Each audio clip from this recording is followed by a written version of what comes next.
What is up, ladies and gentlemen? I am Solid Jake, and this is Town Hall episode 20. Now, normally we have Zoya hosting, but he has a new job, so he's not with us today.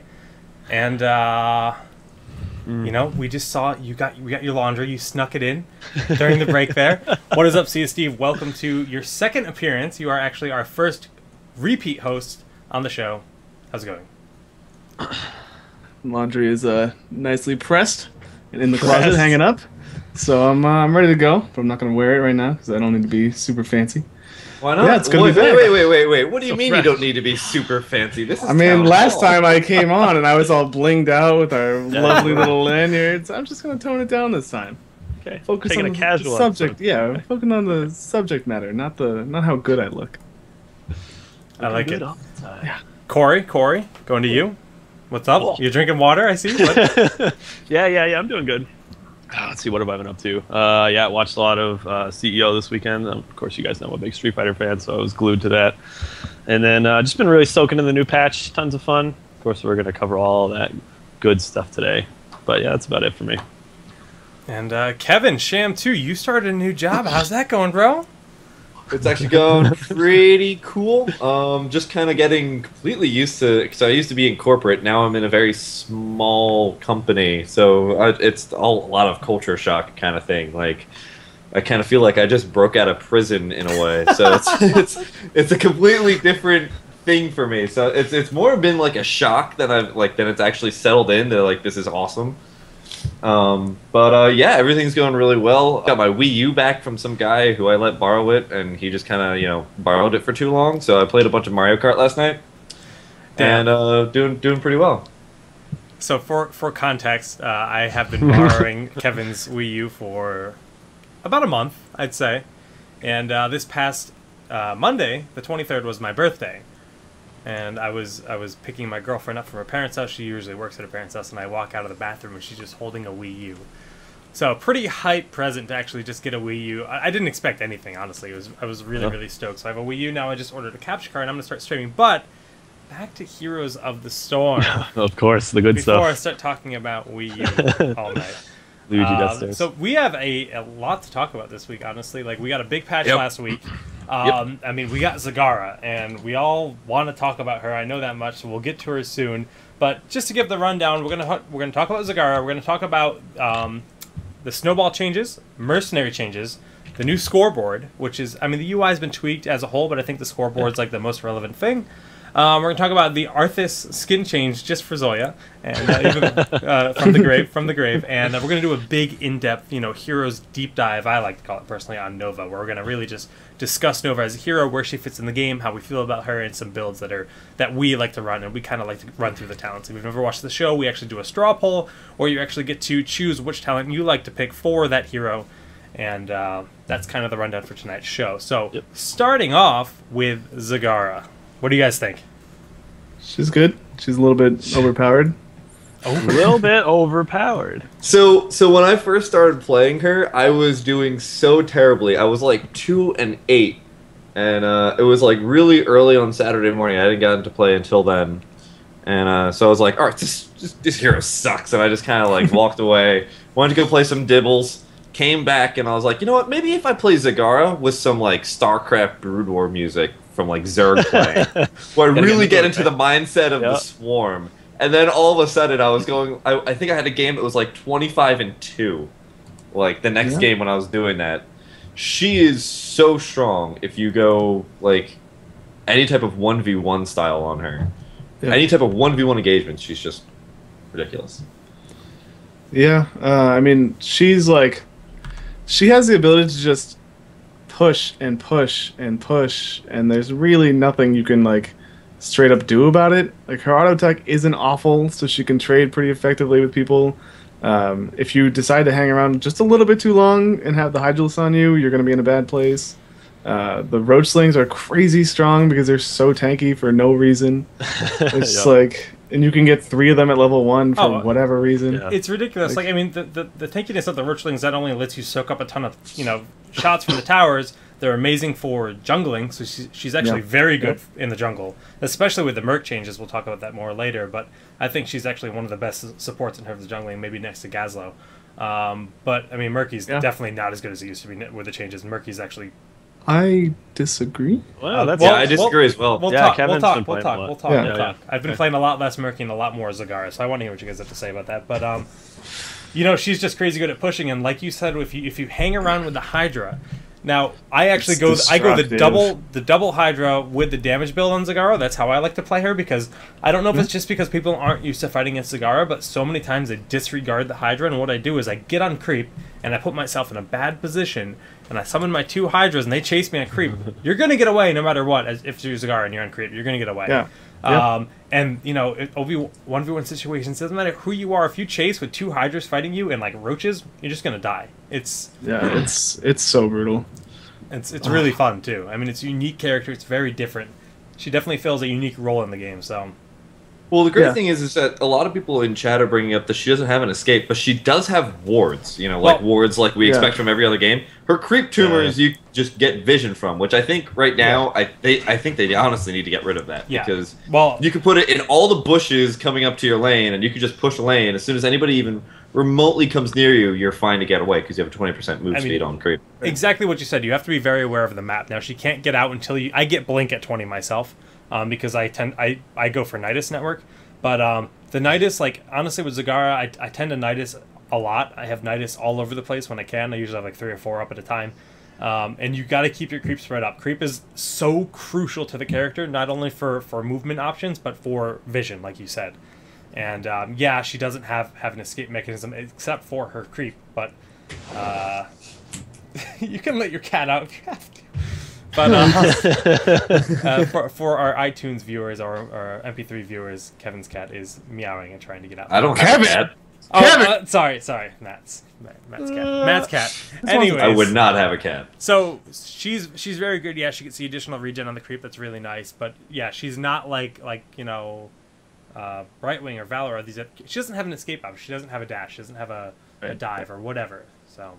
Yeah. Except for the Nidus. Nidus is pretty good. The Nidus is decent. Nidus is she needs to get stunned. Nidus panel. Yeah, you can like playing Rainer. Right, playing Rainer against her is fantastic because you see her run to the Nidus and you're just like, yeah, no, Q. But there is one thing that a lot of teams that the few teams that we've played with Zagara in scrims right now, or as close as you can get to being competitive games, when you play her on Blackheart's Bay, putting her in bot lane is terrifying because she can ward all the vents. And basically it's like, okay, well, we'll just take our giants now, and we'll know exactly if they decide to come down or not. And it's like, whatever, we have no worries, we're fine. Yeah, the vision is so good. She can take giants, she can take the knights, she can ward up everything. You can put hydras on the chest as well, so if you need to take one really quick, you can put the hydras on it. She is an incredibly strong hero right now. I mean, I think she only falters in team fights. Yeah, right now her team fighting is not the best, but it's also not really the worst. Yeah, it's not the worst. That's true. I would definitely take someone else over her rather than her in a team fight. It depends on your composition for sure, but yeah, I mean, I'd rather have Zagara in a team fight than Murky, even though the Murky changes does make it a lot more viable. I still would much rather have Zagara in the team fight. But again, it really depends how you build it, because the Hydras can be really good. They can die really quick, but once people are good at targeting them, but they're actually pretty decent in a team fight. Zagara has a very pokey kind of strat, though. You kind of want to keep your distance with her, because again, she doesn't have a lot of escape, options. And if you're in a team fight on Cursed Hollow and you don't have any creep spread at that tribute, you got to play safe, because without creep, you're very vulnerable. So she definitely doesn't necessarily have... Okay, Matt's got to let out the kitty because the kitty is freaking out. But yeah, again, like on a map where you're going to be going around a lot, I kind of think Nidus is a necessity on a map like Cursed Hollow, because you're all over the place. You have to be all across the map. And when you see that the tribute is going to spawn, I actually think it's worthwhile to go there early, try to spread some creep, so that when the initiation happens, you actually have something to fall back on. So that kind of gives her the option of being all over the map, on that map, and preparing for the creep fight. Because it's the same kind of thing with Hammer. You kind of want to be in position on that map. If you're Gazlow on Cursed Hollow, you kind of want to try to put your turrets down in place. It's very similar for Zagara, where you want to put down some creep tumors and have the movement option available once the tribute spawns and you're fighting on it. So. Well, I mean, not only that, but you can just put it in the most important thing is putting it in those bushes around the creep, the tribute. because then like they have nowhere to run to, nowhere to hide. As well as another thing that I think a lot of people that I noticed as Zagara who weren't what they weren't doing was when you're in kind of everybody's posturing around, you're just kind of going back and forth, or there's like a little bit of skirmishing back and forth, but you're kind of staying in the same spot. Just throw down a creep tumor because you're going to get 300% health regen. Yeah. While you're standing on that creep tumor. If you get the talent. Right. If you don't. No, it's just 300% already. Isn't it? It's 100%. No, pretty sure. It's 100%. Sorry, yeah, 100%. 100% without the talent, 300 with the talent. Right. Yeah, sorry, 100%. But still, I mean, extra health regen, why not? Absolutely. And movement speed. Right. Yeah. Right. Definitely. Yeah. I mean, there's no reason not to, especially since you don't have like boots or anything in this game. You have no move speed buffs unless it's talented or you use an ability. So like just being able to have that passive move speed is crazy strong. Oh, it's so good. It's so awesome. Good. So yeah, best pusher by far. I mean, technically, yeah, I guess. She's not the quickest pusher, but she's the most solid pusher. Yeah, like you can't really go wrong with her. You throw down all of your stuff, and you're just like, okay. The one thing that I don't know if you can you retarget Hydra, or is it just like a one and done? One and done. Yeah, so like you can't really use Hydra on creep waves, or I mean you can, but it's not worth it. It's very inefficient. It's a waste of mana to use on a creep wave because basically, like you said, one and done means once your Hydra kills its target or its target disengages. Sits there. Even if you use a Hydra on Tassadar and Tassadar disappears, the Hydra will burrow and go away and it won't come back. So, yeah, it's like. It's not good for that, but I mean, other than that, yeah, she's a pretty good pusher. I tried messing around with like a pure Baneling build, and it was really fun, but I don't know if I would really do it again. It seemed a little bit too cheap. It's one of those builds where it's like if you can get to 20, yeah, it's really strong, but you kind of need them to leave you alone. It does a ton of damage. Like I don't know, maybe it takes away like a third of a keep, like just one Baneling wave. It's silly the amount of damage. Right, it's scary. You could also fire it from like the other side of the lane. Yeah, if you take the first talent. It's like Stitch's fishing hook. It's crazy long. Yeah. So, yeah, I mean, talking in builds, like Kevin, just why don't you give us your build first? How do you build Zagara? Don't run me through the whole thing. I focus just 1v1 talents. So I go through and get roaches. You know, everybody gets roaches at level 1. Yeah, it's really nothing. Good. I get Envenom because I don't know if I'm wrong or not, but I think they shadow buffed Envenom in this past patch. It does ridiculous amount of damage. So I go for that because Zagara is really good at 1v1ing, and if you ever run into a situation like none of the other talents at level 2, the second tier really do that much. I go for battle momentum. So Envenom spikes the damage difference between the two of them. Like if you were actually hitting every Envenom spike for 60 seconds, it's really not that much more damage than having Envenom, and Envenom's just quicker killing. Yeah, I guess that's true. I go for battle momentum because you can keep popping out more roaches and more hydras really quickly. I go for the Maw because the Maw is just absolutely amazing. It's either a force field or you just disable like 1 to 2 people. And you guys saw that the other night when I was using the Maw. Like, I never miss it, and I always use it in, like, a really good spot. You know, I wish I had the replay ready, but we were playing a match last night, and Kevin was playing Zagara, and we're at their Nexus, and I got eaten by Stitches, and he just pulls out the Maw, pulls Stitches into the Maw, and Stitches spits me out. It was actually really sick. I didn't know what would happen in that situation. But I wasn't sure if it was like the timer had run out for the the Gorge, but no. Or if it was just like if you get mod, then you have to spit the person out. I'm pretty certain because it was really early into the Devourer. Yeah, that was my thought when I saw it. I was like, oh, it forces him to leave, but I wasn't sure. Interesting though. That was pretty fun. Mutalisks are awesome because they don't get impeded by any type of terrain or creeps. And then I go for either double Mutalisk or I forget what my other talent that I get at that one is. Oh, or the more Banelings if I need to like siege more. And at level 20 I just get the increased Maw because why not? There's nothing else that really is good there. It's really hard to get the kill on Maw.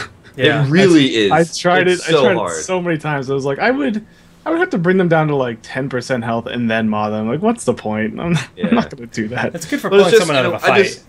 Pulling somebody out of a fight and just more damage. I mean, it's area control more than anything else. Right. Honestly. Yeah, it's definitely more utility than it is for a finisher, but it's just like that. Like the reset comes on you killing someone while they're in Maw, and it's like, it's not going to happen. Okay, so I'm on Heroes Fire and I'm looking at the Maw. How long does it pull them for? Is it 4? Okay. enemies, because the way they have it worded is it devours enemies 4 seconds. It doesn't say 4 seconds. Yeah, so it's, I wasn't it's sure. 4. Okay, all right, it's 4 seconds. That's Shoutouts, Jester. Fix that. Four-court Jester. Great member of the Heroes community. Does a lot of work. Yeah, shoutouts, Heroes Fire. I love this website. Yeah, so okay, that's cool. So I've always been messing around with Nidus. Yeah, Nidus. But what's your overall? Are you still running the Baneling build? Because I know you were focusing on a Baneling build. The few games that I've played her have been like mostly Zagara dittos actually, which is kind of annoying. Really annoying actually. So it's like you have these 2 Zagaras that are like bottom lane on, let's say, like Blackheart's Bay or something like that, and they're just like basically canceling each other out for the entire game, so it's a 4v4. It's incredibly boring, and everyone's just like, what are those 2 guys doing down there? It's like, what's going on? We're But just yeah, relaxing. just chilling, throwing banelings at each other. It's just like DBZ fights the whole time.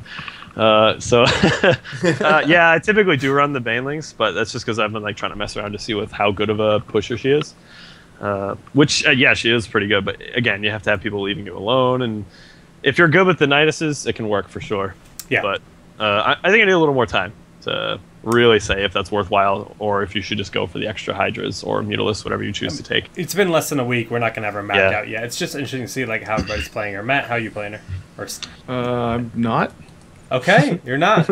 I tried her for like 6 games. I thought she was, as I said at the start of the show, I thought she's overpowered in very specific aspects, but when it comes to like the whole team thing, she just doesn't bring enough for me, so I run other heroes.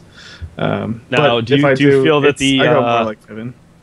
Do you feel that the extra vision that your team has, like to pick engagement locations and everything, and like is that offsetting the lack of team fighting ability? Do you think, or no? I think... Map dependent probably, but I think it mostly ends up with like it's definitely good. Like the vision's definitely good, but like at the same time you're gonna know where her vision is, and so you just like don't go there. You just go somewhere else with your team, and then like you force her to like respond to you off of her creep, and it's like, all right, like what do we do now? Yeah. So that's my general idea there. Like obviously if you're gonna go fight her on creep, then you better be damn sure you're gonna kill her, because she's just gonna walk away. But yeah, I mean, I do. She kind of waddles. Yeah, she does like a little crawly motion. But yeah, I do the same type of build as Kevin. I started with Banelings, didn't feel it, and then the summons just felt so much better, so I went with that. And I run Ma over Nidus because I just don't like Nidus. Steve, you are a man after my own heart. I think I'm probably odd man out here because I do definitely focus on the minions. I go for the Roach, I go for the Hydra upgrades, I go for the increased range and increased damage on her auto attack. I go full Hydra upgrade, so I get the range and damage upgrade on them, and then I get the double Hydra. I don't get Mutalisk because, I don't know, I just prefer the engagement, I prefer the extra damage. I find if you're fighting over an objective, the double Hydra is actually typically going to be better than just a Mutalisk that might be able to chase them down better. Even though the mutas do have a little bit of bounce with the glaive, I don't personally think it's enough because the Hydras have higher damage on it as a single target. And I don't know, I think she's a ton of fun. I go with Nidus Network because honestly, I'm a guy that's all about mobility. I've been a big Brightwing dude from day one. I'm all about being all over the map. I'm all about that map presence. I'm all about having a ton of just map awareness in general. So I love the hero just because I can put down the creep tumors, really know exactly what's going on in my area, and then go the other side of the map, make some really sick plays if I have a Nidus, hidden on the top side of the map from in bottom lane, and really save someone's ass. And it just feels like, I don't know, I feel like I can just make like really, really sick plays, and it's just super entertaining to me.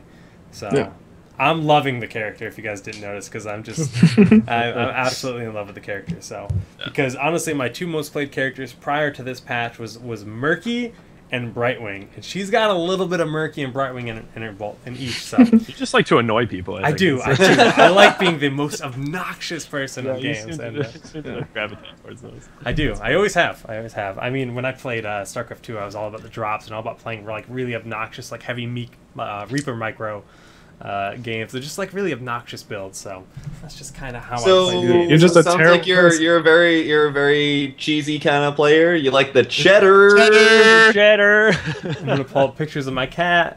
Before I pull up pictures of my cat, and speaking of Brightwing, I'm gonna pull up this breaking news. This is a new fairy dragon plushie coming out, and I can't wait to get one. And if you're going to San Diego Comic-Con and you want to buy me one, this is exclusive. This tint is exclusive at San Diego Comic-Con. Let me know if you're going, because I will give you money to buy me this. But anyway, back to things that matter. Back to things that matter. Not plushies of not Brightwing, just random fairy dragons. So yeah. Back to news. The first wave of international invites have been sent out. European players and other international players have finally started getting invited to the alpha. Guys like Tam Zim that are in our show every week and just waiting for that key. You now have some hope.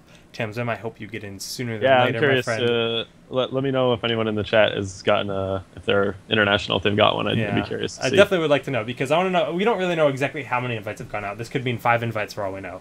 So it was a sizable amount, because one of my teammates, Custodian, was on. He's on at like all times of the day. Yeah, he is. And so he's on like really early in the day. And normally he sees like 400 people. And then today he put a message in our team chat and he's like, "Yo, there's 1,700 people on right now. There's normally 400. Like, this was a big wave, and it definitely hit Europe. Yeah, so Europe definitely got a little bit of love. It's good. Hopefully it keeps going. It's good because the player pool is still pretty limited for this game, and it's good to just see that growing. So, props to Blizzard for what's up. Yeah. I wonder how it's going to affect the lag. Although the times that I've played with Custodian, it didn't seem that bad. They said that they put in new data centers. Hush hush, I think. Yeah. I don't know. Hush question mark. Hush hush, we're live in there. But yeah, they. I feel like somewhere I read that they're putting in new data centers. So whether it was in a private conversation or on the internet, it definitely wasn't private. I'll put it out there. It definitely was from a public source, so I don't think we'll experience any connection issues. I haven't, at least, with the exception of last night. Yeah, I was about to say last night. Everybody's queue exploded. Yeah, I don't know what that was, but they fixed it with. I looked it up. It was 9 minutes that it took them to fix that. That was so. Enough for me to get on Street Fighter. Yeah, 9 minutes, enough for everybody. 9 minutes, I'm done. Everyone's scatters. Attention span cut, we're out. Yep. All right. Yeah. It's fine, it happens, but what can you do? No, they actually. I was surprised how quickly they got it back up, which was that's great. That's great. Yeah. So. All right, Jake, what's next? Next is we're going to talk about the new snowball changes. Ooh. I don't know. So far, it's better. It's better. It's better. Is it the best? No. But it's definitely a huge step in the right direction compared to what we had. And I'm okay with them taking a lot of experimental approaches to how do you tackle this issue so that everybody's happy? So it's difficult. Yeah, so for the viewers that don't know exactly what's going on with the anti-snowball changes, is basically Blizzard initially had implemented a mechanic which essentially the team that's behind gets experience no matter what. They just default get experience over time. Now they've changed that in this last patch that came out last Wednesday.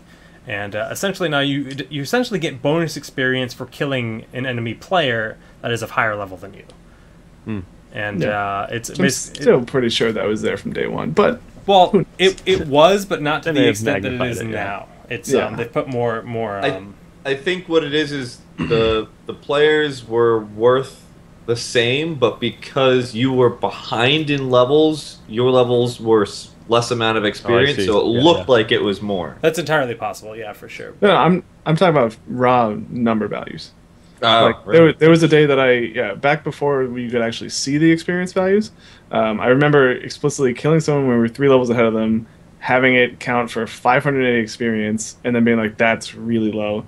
And the next game we went in, this is at level 9, mind you. And the next game we went in, I was like, "Okay, let's stay even with them, and I'm gonna get a kill." And I killed them, and it was at like 850 experience. It's like that's pretty much like 2 waves of creeps. That's kind of a big jump. And then we were down and we did the same thing in level 9, and it gave us like 1,200 experience, and I was like, oh my goodness, this is a sizable jump. So I don't know if they just put it back to the original values and had it feel different because they took away trickle charge. But trickle charge. I mean, it's just trickle charge.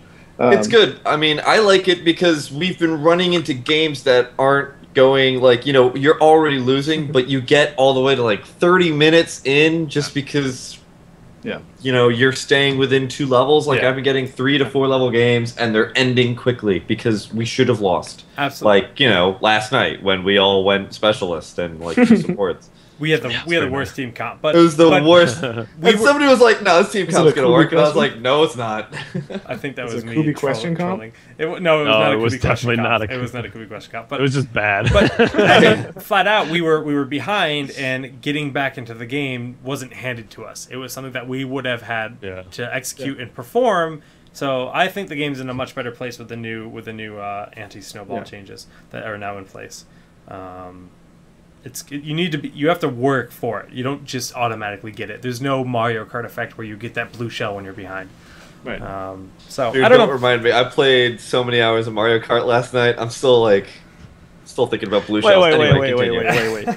Jake can bring up the plushie, and then you just randomly seg Mario Kart into there, and that's okay. That's fine. Yeah, that's okay. You know why? Because I did it. I can put the plushie on screen. Back to the disrespect. All right. Okay.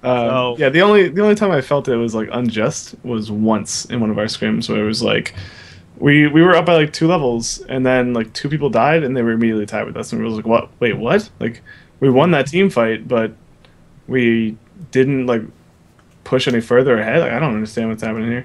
But that was like a very specific scenario. The rest of the time, I haven't felt like there's been any kind of negative feelings between the experience system like the old one gave us. I was so mad about it. The old one was really bad. It made me just foam at the mouth. I was so mad. So, Matt, yes. between your team and the people that you scrim with frequently, everybody's in consensus. It's I haven't heard anyone be like, oh well, we'll just pick late game comps because we can automatically get there. Like that was kind of the consensus at a certain point, like midway through the change last year, where it was just like we'll just play late game comps because even if we lose early game, it's not going to matter. Yeah, it's true. It's actually a really good point. Yeah. So does this mean no more BFG on? I don't. On Hammer? Yes. No more BFG Mercy. We pretty much just don't play Hammer anymore. Like it's just not worth it. That's not what I want to hear. That sounds depressing. Well, I mean, it's true. Like, think about it. Hammer doesn't really get like the true strength of her until you get graduating range, which is at 16, and like you can lose that really, really early. So it's just you just got to be a sick, nasty Hammer like me. Yeah. Well, yeah, I mean, you could try. Well, yeah. But I don't know. She's still good. Don't get me wrong. I just compared to what she was before, not as much. Cat, are you back in my? Oh, hi. Hello. How? Anyway, how did the cat get in? I saw a door open. The door. Hey, buddy. How you doing? Anyway, right. Yeah. Moving on. Moving on, we actually have. We're going to talk about the scoreboard a little bit, and just the UI as a whole. So. They made some changes to the UI. They shrunk down the mini-map a little bit. They gave us a new scoreboard. Overall, I mean, they shrunk down the talent thing. The talent thing was gigantic before. I couldn't stand it. Specifically at level 1, it was gigantic. Oh my god, I hate the new talent thing. Really? Because I use control to talk on vent, and it pops it up every time, and I'm just like, why did you do this, Blizzard? Now, you can change the hotkey in-game. I know, so stop crying.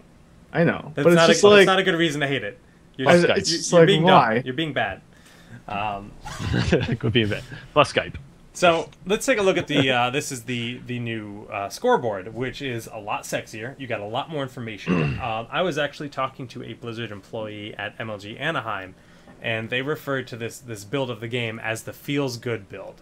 There's a lot of things in the game that implemented specifically in the UI to make an individual feel better about their play. Whoa, hold on. Pause for just a second. Does this indicate that there might be a feels bad build? No, it's like it means that I know. There were a bunch of feel bad builds before this. They did a lot of things in the game that give you that individuality. They give you the flaming portrait around your name. We'll look at that in a minute. But in the scoreboard, you can see how much siege damage you have, how much hero damage you have, and how much healing you've done, and your objective score. This is a lot more information, and it just adds a lot of just, nice stats. Like, all right, how am I doing? How am I performing? You can actually kind of judge your performance a little bit based around this and have something to brag about and something to, again, feel good about yourself. But at the same time, you now have talents on here, and that's kind of a really big deal. And it's kind of really broken, for the record. Because also, you can see what the enemy picks at level 1 before you pick anything. Just saying. Yeah. Actually, I don't like that at all. It's like I think they need to implement a system where because I think they also do the same thing. They do the same thing with the coins too. They just need to make sure Yeah. They just need to make sure that it reveals as the person is seen, not. I don't know. Just make it as for your they own make team. it. Just make it for your own team. That's it. I don't think No. It should be there for the enemy team too. I don't think they You need can to show. you can click on the enemy team in any other game and see what items they're building. Yeah, but like talents, there's a very specific reason, or there's a very specific feel to the game right now where like you can't see talents, so you have to be observant. Like you have to see that someone took demolitionist, not we'll just hold tab. Okay, they're gonna run a demolition comp now. It's like what? So you think that the talent tab is something that should exist in the caster observer UI only? I think that, and I think they should go back to the other one where they had the ults are fine. I don't care if I can see what ults you have. Like you have one of two choices: it's flip a coin, I'm gonna guess, or I'm gonna know in like 2 seconds anyways. Yeah. Or like I don't just like there's very specific talents that change the game entirely, and I don't want to just be able to hold tab and just ruin someone's strategy because I can see that they're doing something. Okay, so Matt, how does League of Legends work?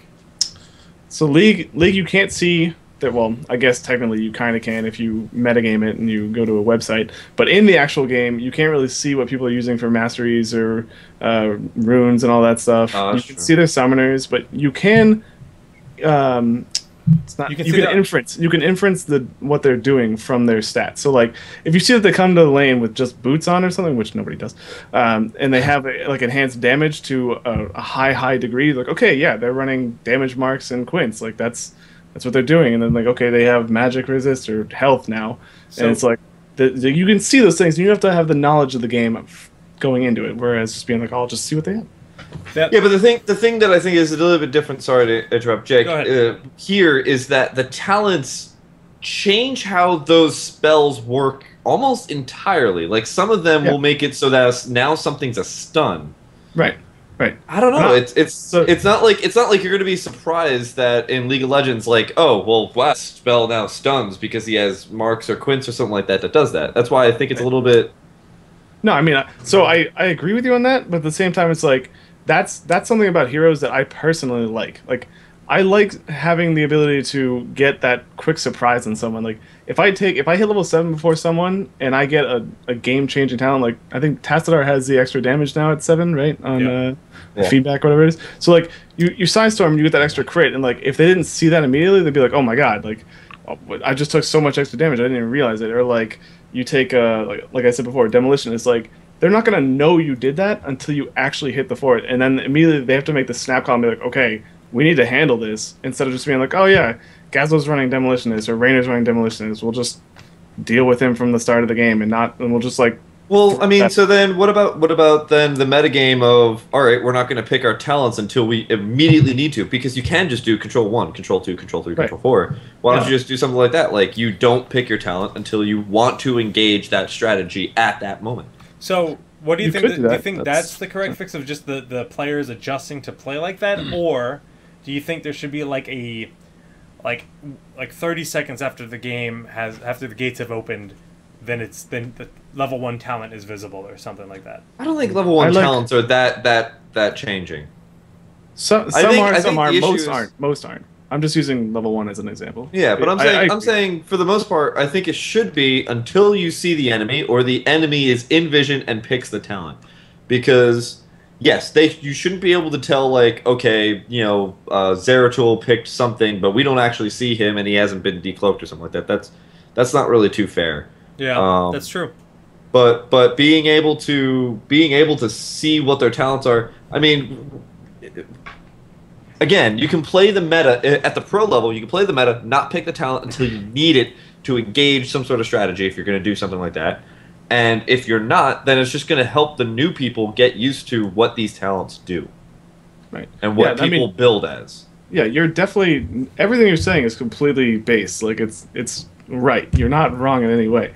It's just it's a personal preference of mine where I'm just like, okay, if I'm going to be doing something and, like, I want that element of surprise on my side, I don't like the way that this is presented. Like, it's... Not that this is actually going to equate things, but like if you play like a card game, like a trading card game, Magic, Hearthstone, or something, like you don't show someone your hand before you play it.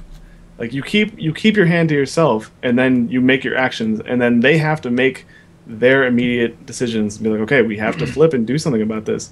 And so what you said is right. What you said with holding the talent until you need to use it, like that's fine. That's for like 99% of the case, that's definitely going to be the right call. There's that. So I agree with you on that. You're right. I 100% with you on that one.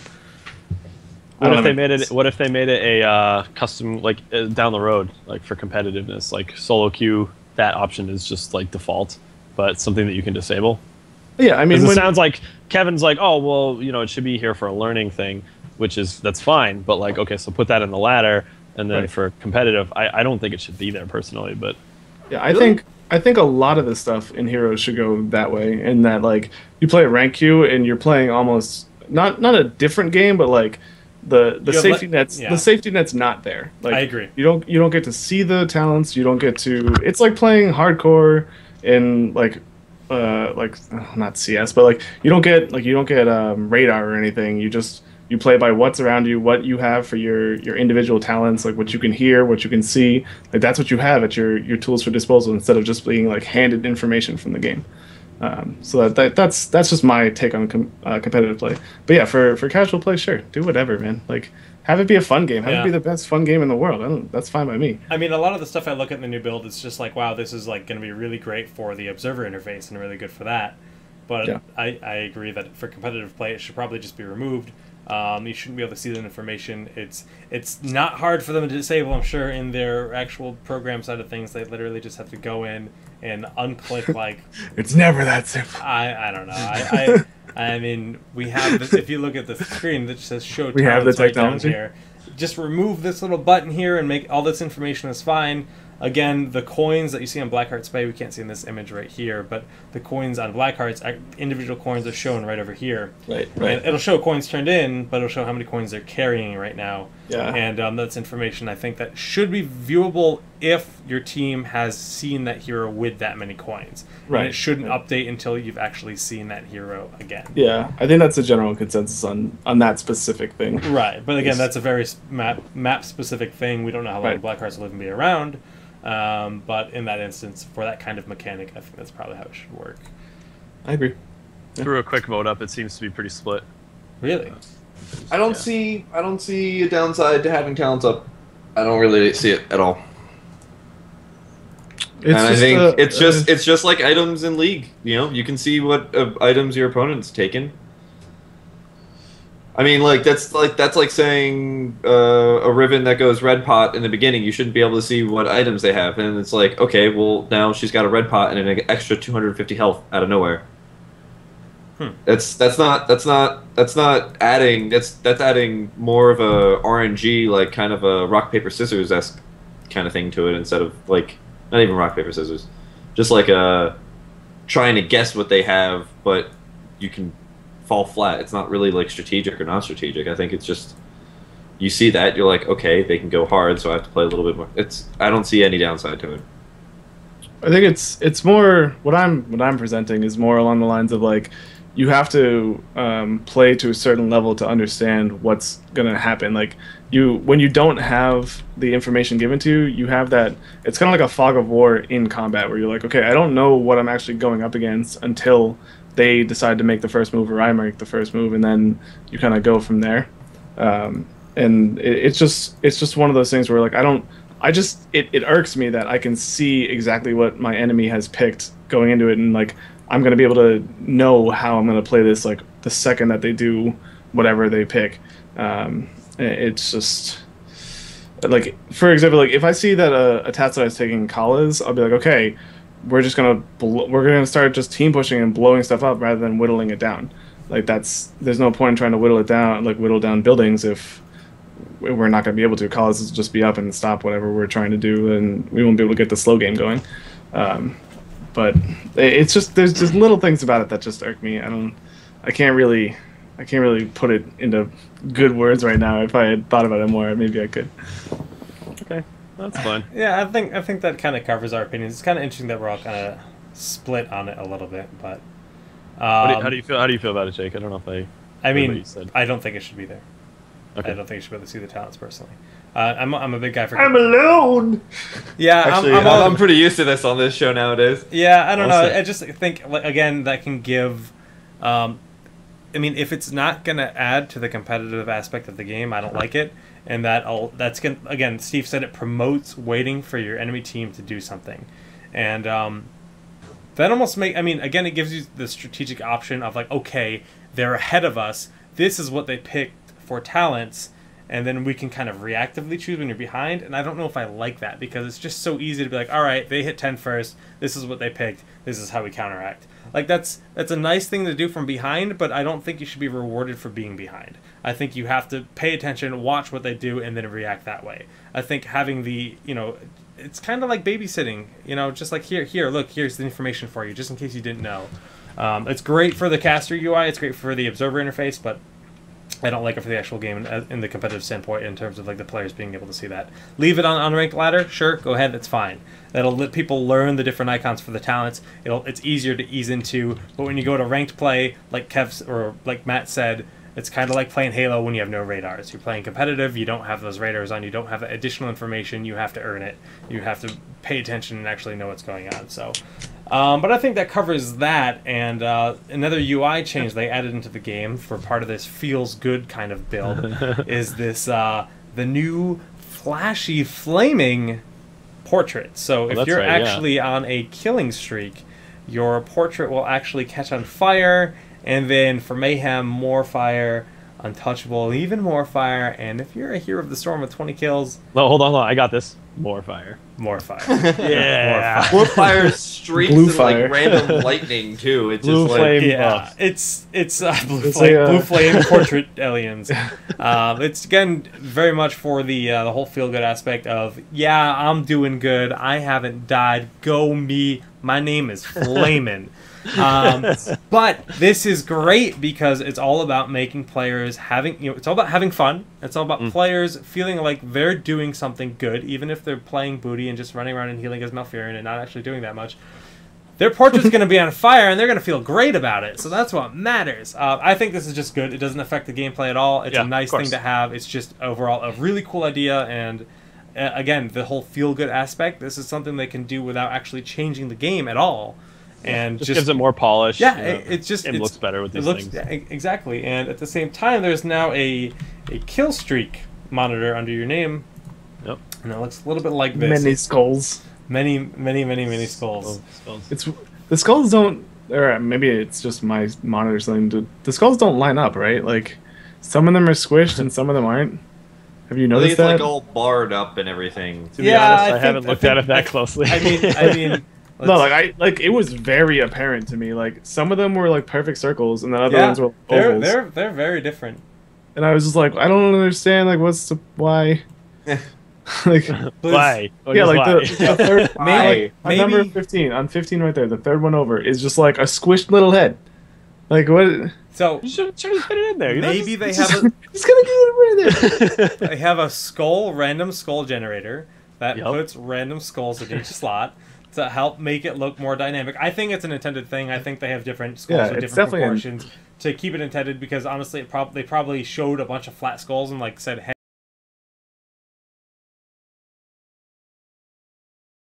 nice attention to detail in that, but yeah, that doesn't. Yeah. You know what they should do? They should have skulls that are specific to each of the hero that you killed, so you can see who you killed the most. Yep, moving on. Oh my god, how is that not an awesome idea? That's cool, but like it's way too much, especially as they add more and more. I mean, this isn't melee. That'd be a cool thing in melee if you're playing teams and it showed like how many stocks you took from each character. That'd be kind of neat. Tell you that. I can not in the bottom, not below your name. But you don't make me bring up Brightwing on this. This is our new throw to. I'm just gonna, every time Kevin starts talking about something I don't like, we're gonna look at this cute, fluffy Brightwing. He says it's just a fairy dragon. No, this is a very special fairy dragon named Brightwing. I'm pretty sure. Anyways, I'm pretty sure Soul Calibur. Like Soul Calibur does that, right? Every time you win a match, you get like the little set. Yeah, you probably do. Like the weapons or something. Yeah, it does. Yeah, that would be cool.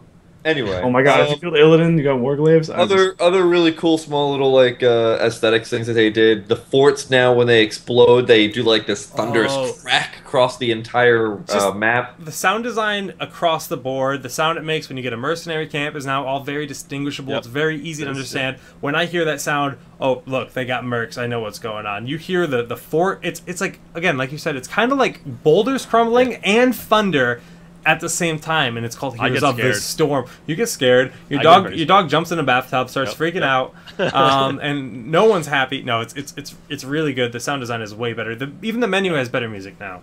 Also really cool. I don't know if you guys have noticed, but I mean they changed the death animations for everybody. So now they have like this giant blue like pixelated thing that pops up around. And very lightly etched on the ground is a like giant Heroes of the Storm symbol underneath them. Really? That then fades away. Yeah. I haven't even noticed that yet. Additionally, punching my monitor when I die. If you're on a stealth hero on a horse now, it also has like a translucent shadow. That's cool. Which is very neat. I was extremely impressed. I was like, oh wow. There's a lot of like little subtle things they added they didn't announce. Like for example, when you're teleporting on someone as Bright when you're using phase shift, it actually shows like a pillar of sparkles on top of them when you're I did see that. Yeah, that was there before. No, it wasn't. Are you sure? It was just way less apparent. It was like a single dot going up the screen. Yeah, it was like really subtle. But now I'm like, what is that? Oh, Brightwing's here. It's beautiful and sparkly and almost as nice as this plushie. Oh my god! I didn't even say anything. So I think that kind of covers all the UI changes and all the nice subtle things. There's a lot of subtle things they're doing that are really good. And, I mean, again, the polish is more and more apparent each time they add onto the game. The alpha's really. I think we're actually getting close to the beta, but. Actually, let's keep saying that for like 10 weeks. It'll be cool. That's good. It's good. Soon, TM. I mean, with Blizzard, everything is soon, right? Yeah. So we got some big changes on the mercenaries in this patch. Yes. Now you can no longer dodge siege giants, and they took away the damage buff on knights. Let's focus on siege giants first. Well, it was more than just the damage buff. But well, Kev, we'll get there. We'll get there. Siege giants first. Kev, what's up? What do you think? It's a really good change. It really hurts those like Illidan, all those people who normally would just kind of jump out of lane at the very beginning of the map and go grab siege giants very early, which became a pretty big issue in the very early stages of the map. If you're Tychus, though, that doesn't really matter because Tychus just vamps through all that stuff anyway as soon as you get your Vampiric Assault. But yeah, it's a good change. It's definitely a good thing. You don't want to have all these mercs barreling down on your lanes very early every time. I think it was kind of giving an unfair advantage in solo queue, at least when you don't have any type of coordination. Because normally in a scrim, as soon as you see somebody's missing for more than like 10 seconds, you're like, they're doing mercs. Then everybody runs over there and kills them, or it's at least a team fight. But in solo queue, it's like they're doing mercs, and then you ping it, and they're like, I don't know what that means. It's like, no, they're doing it. Oh, you want to do those? And then like one guy runs over there, and then he dies. It's just okay. No, all right, Kev, you got to do the warns of danger. You got to use that. Of danger. That's the one you got to use. You got to because the League of Legends, like utensils scraping against each other. Warns of danger sound. I hate that sound. Anyway, yeah. So earlier in the show, I mentioned that I think the change to mercenaries is actually an indirect nerf to Murky, and you said no. Elaborate. On the spot, go. You, Kevin. Kevin. It's a nerf to Murky? I don't think it's a nerf to Murky. Okay. Because Murky doesn't do that. Elaborate. That's not what Murky does. I mean, yeah, it is. I mean, it's a nerf to anybody who's weak and wants to go do incredibly early mercenaries. I think one of the big strengths to Murky, especially in early game, was his ability to just kill the knights, or the giants, I'm sorry, at level 4 really easily. Because if you get minion killer and you throw down that pufferfish and you just jump in there and you just slime and minion killer. I play Murky in a very specific push build where he's terrible in team fighting, and just incredibly godlike at pushing and grabbing the mercenary camps really fast. But with the change, it's not going to happen. You can still take, once you get the double pufferfish, you can still take the knights really quick. You just throw pufferfish down, run in, slime, bubble, and then slime again, and then all the knights die. But he's not very good at killing giants at all anymore because he can't dodge those attacks. So I think it's actually a big change that really nerfed his individuality in terms of pushing. I don't know how much this affects a guy like Gazlo. It doesn't affect Zagara. It doesn't affect Tychus with the lifesteal. It doesn't affect a lot of those. Zagara doesn't care about. But it kind of solidifies the role as a jungler a bit more, because anyone could jungle before in theory. Yeah, no, and this kind of solidifies the specific heroes are now very, very good at jungling when other heroes just can't do it. If you're Tyrande and you want to sit there and dodge siege giants all day to practice your stutter stepping and micro, it's not going to happen. You're not going to be able to solo the siege giant. So I guess what I'm getting at is, like, do you guys think this is a positive buff and adds more strategy into getting in the jungle early game? I think it's a nerf to the game as a whole. It slows the game down and it makes it just annoying. Like, laning is now so much more important. You literally can't take Mercs as like a single person anymore, because you're going to be taking damage 100%. So if anybody walks over to contest you, you basically have to give it up, and then they get them for free. So it's not even worth the risk. Like, now, let me cut you off and say we now have Zagara in the game. We have a hero like Gazlo. Tychus has a decent amount of health steal that helps sustain from that. So Zagara will take no damage. Between Roaches and Hydras, she's going to take no damage. Gazlo can take no damage with his turrets. As we get more and more heroes that can become more junglers, do you think that this will become a viable role to be more jungle heavy, and maybe the maps will change to help represent this? Maybe they have a new map in mind where jungling is incredibly important. Yeah, I mean, if that's the case, then yeah, maybe. But what I said before still stands, I think, because like, when you're talking about the hardcore junglers, which I'm only going to consider Zagara and Gazlo in this specific case, they're putting down we'll just call them minions, turrets, minions, whatever. They're putting them down so those things take the damage instead of them, which is what allows them to stay and do the jungle. Correct. And if you're Zagara and you're blowing your cooldowns on the, like, say we're talking about giants, you're blowing your cooldowns on that, there's literally nothing stopping from an enemy coming over and saying, like, hey, these are mine now, and they're going to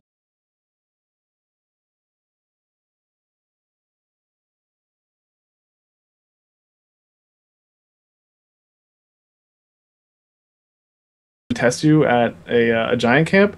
You almost always have to back away, and it's an awful feeling. It's just about map awareness and stuff. I think it actually adds depth to the game, because map awareness becomes that much more important. You have to know, hey, look, Zeratul is missing. He was mid. He might be heading to the jungle. And then you have to have somebody shift to either assist you in the event that happens. And I think it's actually fine. Yeah, I mean, so what I'm trying to say, it's not that what you're saying is wrong, and I agree with what you're saying. What I'm saying is, the second that you decide to commit to a Giants camp right now, you're immediately putting yourself in a bad situation.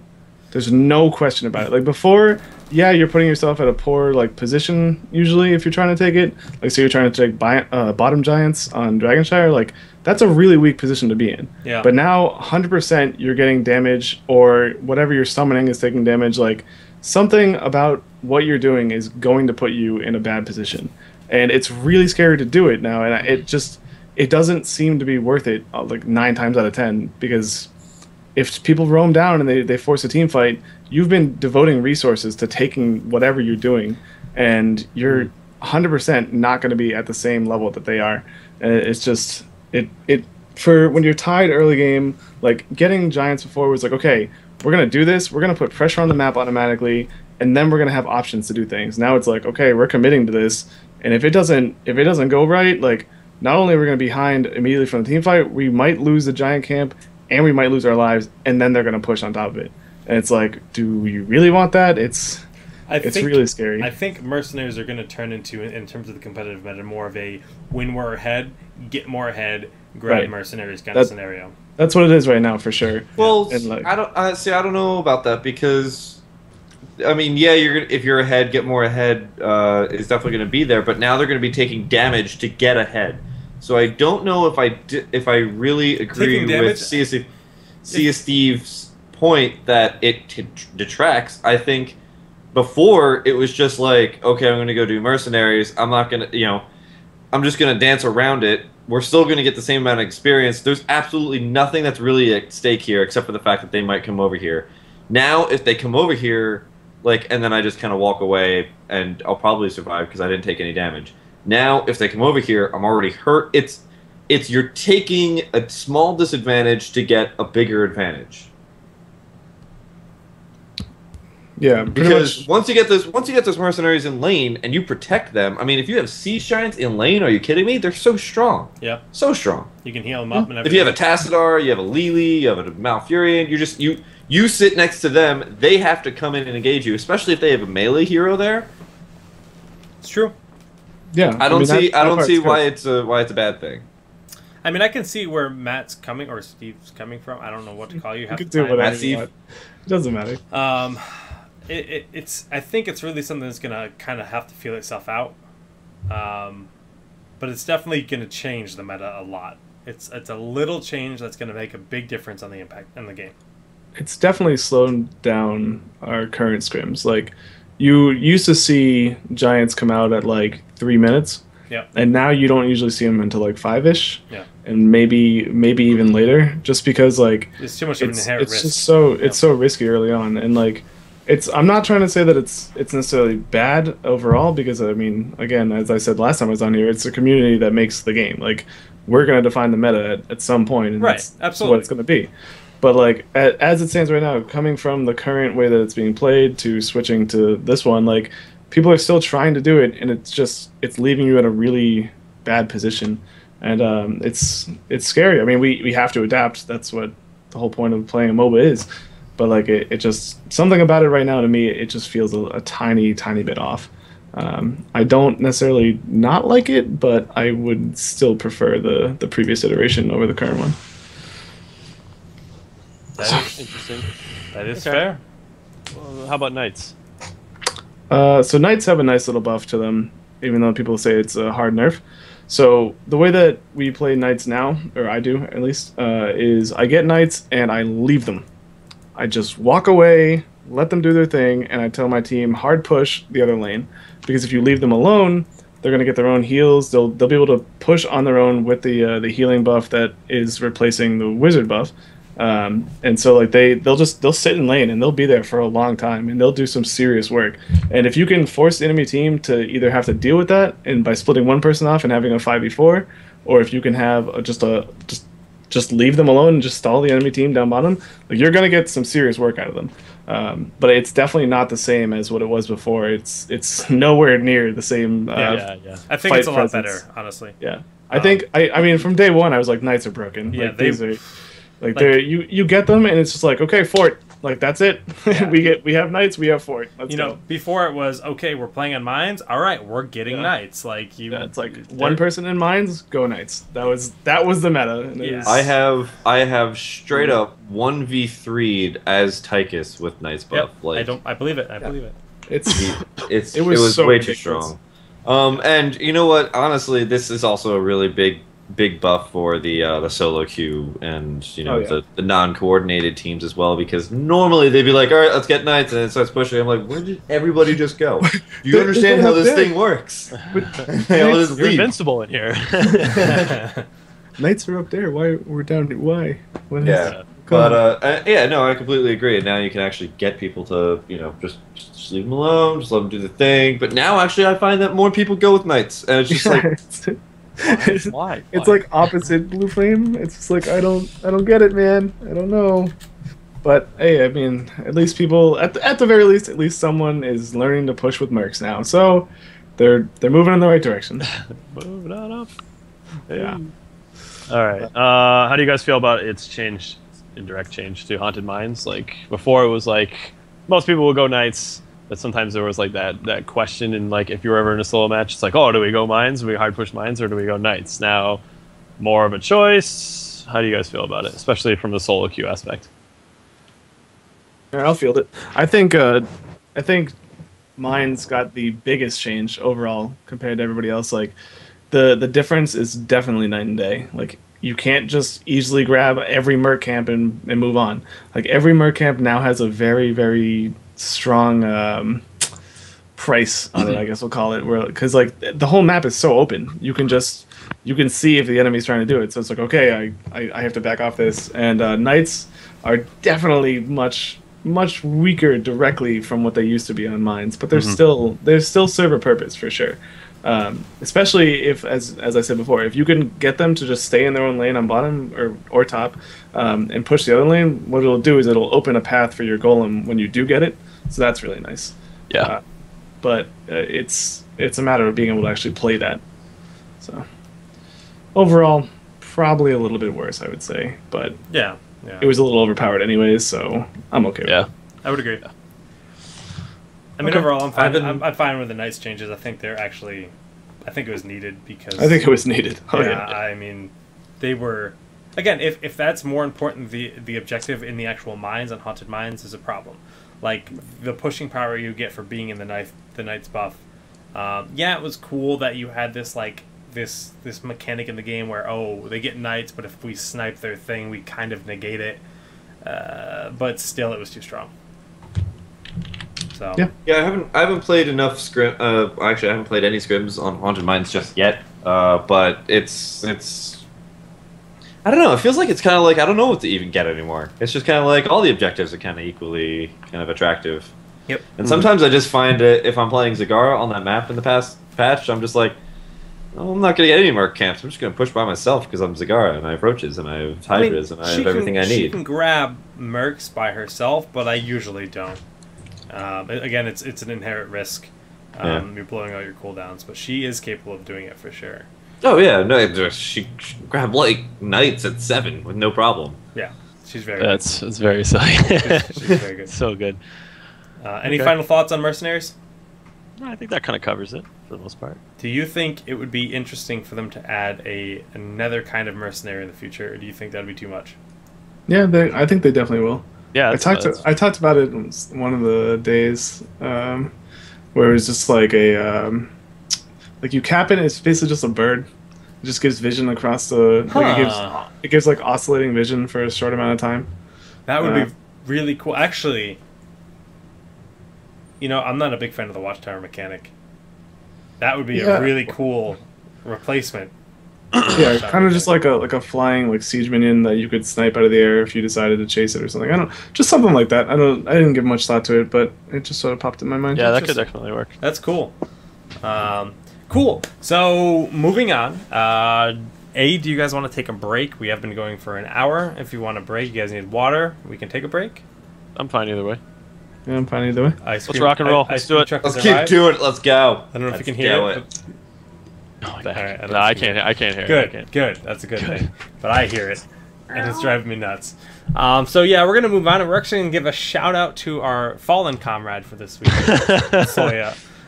Zoya is training for a new job tonight, and he is a big fan of Artho, aka Arthas. And he's a big fan of, he bought this skin. Hey, I love this Crown Prince Arthas skin. It's really cool. It's got a Horde version. I'm going to go spend real money on it. Bam. Blizzard's like, nope. We're going to make it green. We're going to take away this Horde symbol on the back that looked really cool. It used to be red with a Horde logo. Yeah. You don't get that anymore. You get Peacekeeper Arthas. He loves green.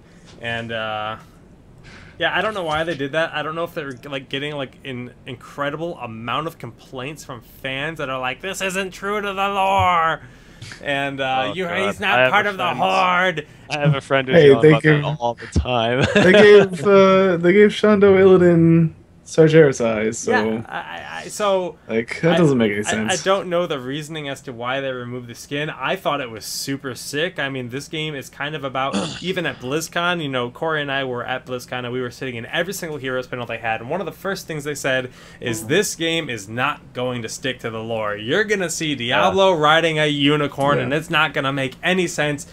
Deal with it.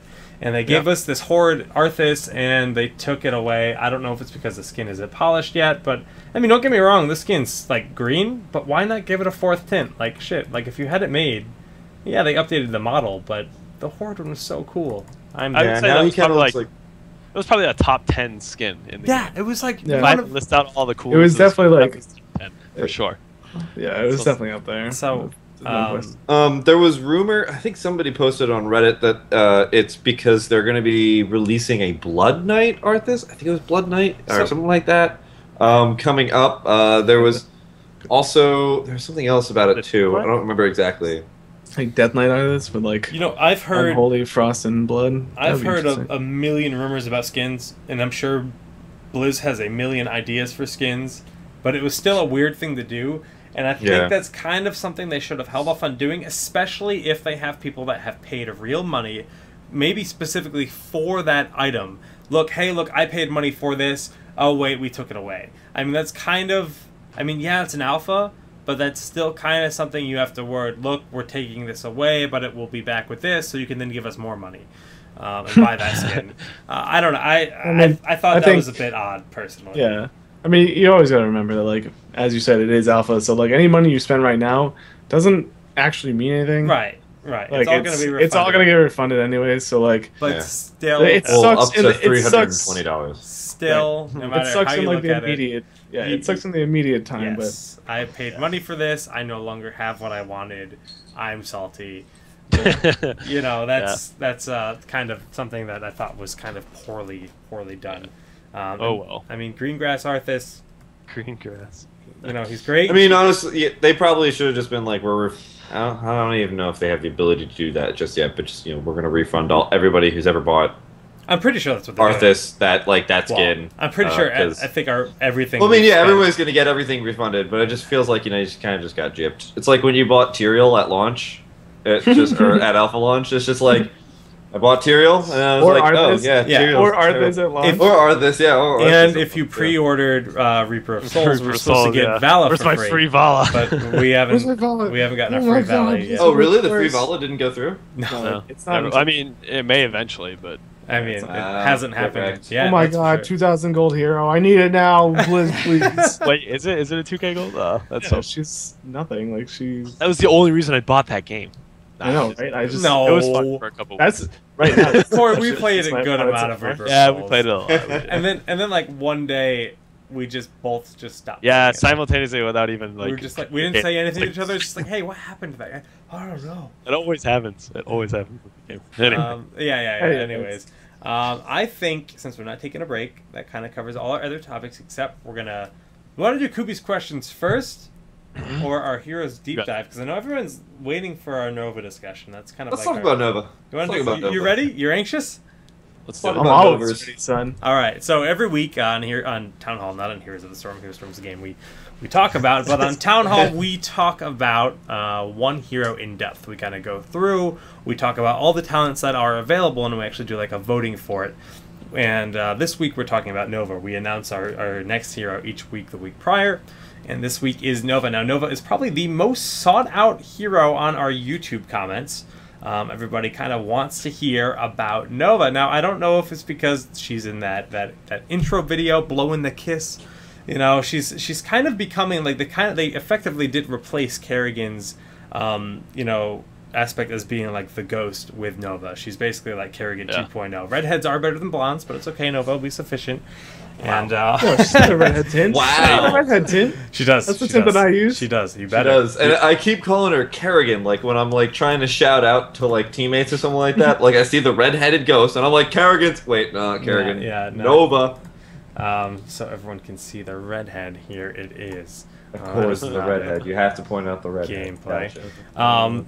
I use the redhead skin. And awesome. well, there's also Team Razor Nova, which is pretty sweet. But so we're going to talk about Nova today, and we're going to break her down. And Kev, why don't you start us out by telling us a little bit about the character? Surely. So Nova is a Dominion ghost, Dominion being one of the factions of the Terran. She is an assassin in Heroes of the Storm, and she comes from StarCraft. Her combat trait is permanent cloak, sniper. Cloaks when out of combat for 2 seconds, taking damage or attacking reveals you. So she can run around the map being completely cloaked. Nobody can see her except for like kind of like a little bit of a shimmer, kind of messes around with your vision. She's got on her Q Snipe, which is a skill shot, goes in a straight line in front of you, deals 100 damage to the first enemy hit. That goes up 35 damage per level, going very strongly with that assassin type set. Pinning shot, which is on her W's, got a 15-second cooldown, deals 50 damage plus 18 per level damage to an enemy and slows it down by 30% for 2.25 seconds. Very long slow. And then she's got Hollow Decoy, which is a 15-second cooldown, creates a decoy for 5 seconds that appears to attack enemies. Using this ability does not break cloak, so it kind of just is. It's that nice little decoy. It's like people are like, "Oh look, there's Nova," and then they spend all of their abilities on it, and then they realize they're an idiot. She's got 2 heroic abilities, just like almost everybody else. She's got Triple Tap, which is a 100 second cooldown, locks in on an enemy target hero, then fires 3 shots that strike the first hero or structure they come in contact with for a lot of damage. I'm not even going to give the number, I'm just going to say a lot of damage. She's then got Precision Strike. I can't say it. Precision. Yes. Precision Strike, which is on a 60-second cooldown after a 3-second delay, deals 300 plus 35 damage per level in a medium radius, unlimited range. So global range, you can cast it anywhere, whatever. If you feel like you're just going to just randomly hit the enemy palace, go for it. Top tier strategy. It's actually not the worst. I've done it. I've seen worse, for sure. It doesn't do any damage. I'm sweaty. Sorry about that. Yeah, okay. Thanks, sure. Okay, thanks, Jake. Did you Anyway, back to the discussion about Nova. Is it because you were thinking about redheads? Anyway. So, Matt, you're our resident Nova expert. Hi. Hello. Self-proclaimed. What are you, Self-proclaimed Nova expert. Yeah. Now, why are you the self-proclaimed? I've never self-proclaimed that. I've just said that I really like Nova. Yeah. He's so modest, too. Look at him. I like Nova. She's basically, if I had to guess in our scrims, I've probably played her like 70% of them out of like 40, 50 games. So I definitely play her as much as possible. She's awesome. What is general rundown of effectiveness? Like, what is the best general way to play Nova in a scrim setting? I play her mostly shoot and scoop. Shoot and scoop. Jump and shoot. Do you shoot? Jump and shoot, man. Is this why you play Nova? Yeah, pretty much. Okay. Okay, sure. so nuke just like burst damage. So basically, I'll get in like I basically look for picks 24/7. Like that's my job. Is like if someone gets really out of position and I can find them by the time, and we'll go over talents in a second, but by the time I hit 16, if I see someone out of position, I'm either 100-0ing them or I'm dropping them down to maybe 20% health. Like in that range is what I look for. So like if there's very specific heroes like a Falstead, say, or a Brightwing, or any support that gets really out of position, like they are my 100% targets. If I can't get into them and the fight starts and I know I won't be able to get to them, I'll drop my rotation on someone else. But generally speaking, I try to just harass like crazy when team fights happen, or right before team fights happen. And then when we're not looking to fight, I'll roam as hard as I can and just try to get a snipe down, maybe a pinning shot, so that my team can follow up on it. But just overall pressure. Like that's the whole point of the way that I play Nova. Just pressure everything, never let the enemy feel comfortable, abuse your stealth, and just move around the map. So how many Brightwings do you actually kill? Because Brightwing doesn't die. Brightwing is probably one of my highest killed heroes. Wow. Because I want to fight you and never die. Backfired. 1v1. Let's go. Let's go. Final destination. All right, sure. Anyways. Cool. I mean, I think that's kind of like the way that the character is designed to be played as, for sure. She has the cloak and a lot of abilities that work out of the cloak. But I think we should just hop right in and talk about the talents. Before we do that, I will say Zagara is just so fun to kill. Like, it's always... She's like always way too far out. Hey, Corey, it's like, Corey, that's the best. Stay on target. Yeah. The only thing that I find with Zagara when you're playing as Nova is if you miss and you don't actually kill Zagara immediately, you're gonna die, because Zagara's like Mutalisks and her roaches, and then if she has venom or whatever, like it's like if you don't kill Zagara immediately as Nova, you can't get away as easily. Especially if you push onto a creep. Like if you go on target, creep, it's bad news. The only thing about Nova, of course, is that she doesn't really have an escape. So your positioning has to be really, really key. I mean, you're saying you have to wait for somebody to be out of position, but if you're at all out of position with Nova, she's gonna get punished severely. Like if you get hit by a Stitches hook, that's GG. well, you should never get hit by a citrus hook because you can hollow decoy a citrus hook. You know what? You go against somebody like at the Dude, when we get to that level. I see Stitches and I'm like, yes, I'm gonna bait his hook and it's gonna be down for 12 seconds. This is gonna be great, and I just do it all the time. Like I'll throw blanks at nothing, and he'll try to hook me, and I'll just block it and be like, all right, walk away. It's the best deal. Who's the League of Legends player who has like the godliest hooks of all time? I can't remember. Dendo? Gotta be Dendi, right? Are you Dendi, that's Dota. That's sorry. Out of here. All right. Whatever. That's more fun. That's more fun to watch anyway. I got excited because I love Dendi. Sorry. Anyway, yeah, but any of those, you're gonna get hooked probably at least once. But anyway, yeah. So that's the one thing you always have to keep in mind as Nova. If you're flanking as Nova, this is actually something that happened. I was really bored one day and I was playing with ZPs, and we queued, like we both were solo queuing, and we got into the same game. And I was just playing Nova, and I never ever played Nova, so it was like a second game playing Nova, and I tried, like, there was 3 of our team at our gate, and I came in from behind as Nova, like, to, like, kind of sandwich them, and they just all turn around at me, and I was like, I don't have an escape, this is a bad idea, and I just immediately got evaporated. And I remember ZP's just said, if you're trying to flank as Nova, you're making a big mistake. So what you're trying to say is you should be all about the skirt stake when it comes to playing Nova. Skirt around the battlefield, wait for the moment. Jump and shoot, man. Jump and shoot. You can't skirt too much stake, but you can do. You can't skirt. Yeah, you can't really skirt that much, but you can. You got to be careful. You definitely have to have your positioning has to be very, very, very precise. Yeah. Almost precision shot. Yeah. What? Precision. all right. Moving on. Wait. This is beautiful. What are we doing now? We doing something else? Can you stop? We're trying to have a show, Jake. I'm amused. Well, sorry. Jake is giving a show now. It's just too much. The production and hosting is too much at once. Overload. All right. From P-rated to PG. So all right. let's hop right into level 1 on Nova's talents. We have the straw poll already posted in the chat here. If you guys want to take part in that, Corey actually posts the straw poll in the chat live on every show. If you watch live, if you're a YouTube watcher or a MP3 watcher, this is kind of something cool, a good incentive to watch when we go live every night. And you can actually take part in the poll. So jumping right over to level 1 on Nova. Level 1, we have Psyop Rangefinder, which increases the range of snipe by 20%. Path of the Wizard, your hero gains an extra 5 mana and 0.1 mana regen for every level gained.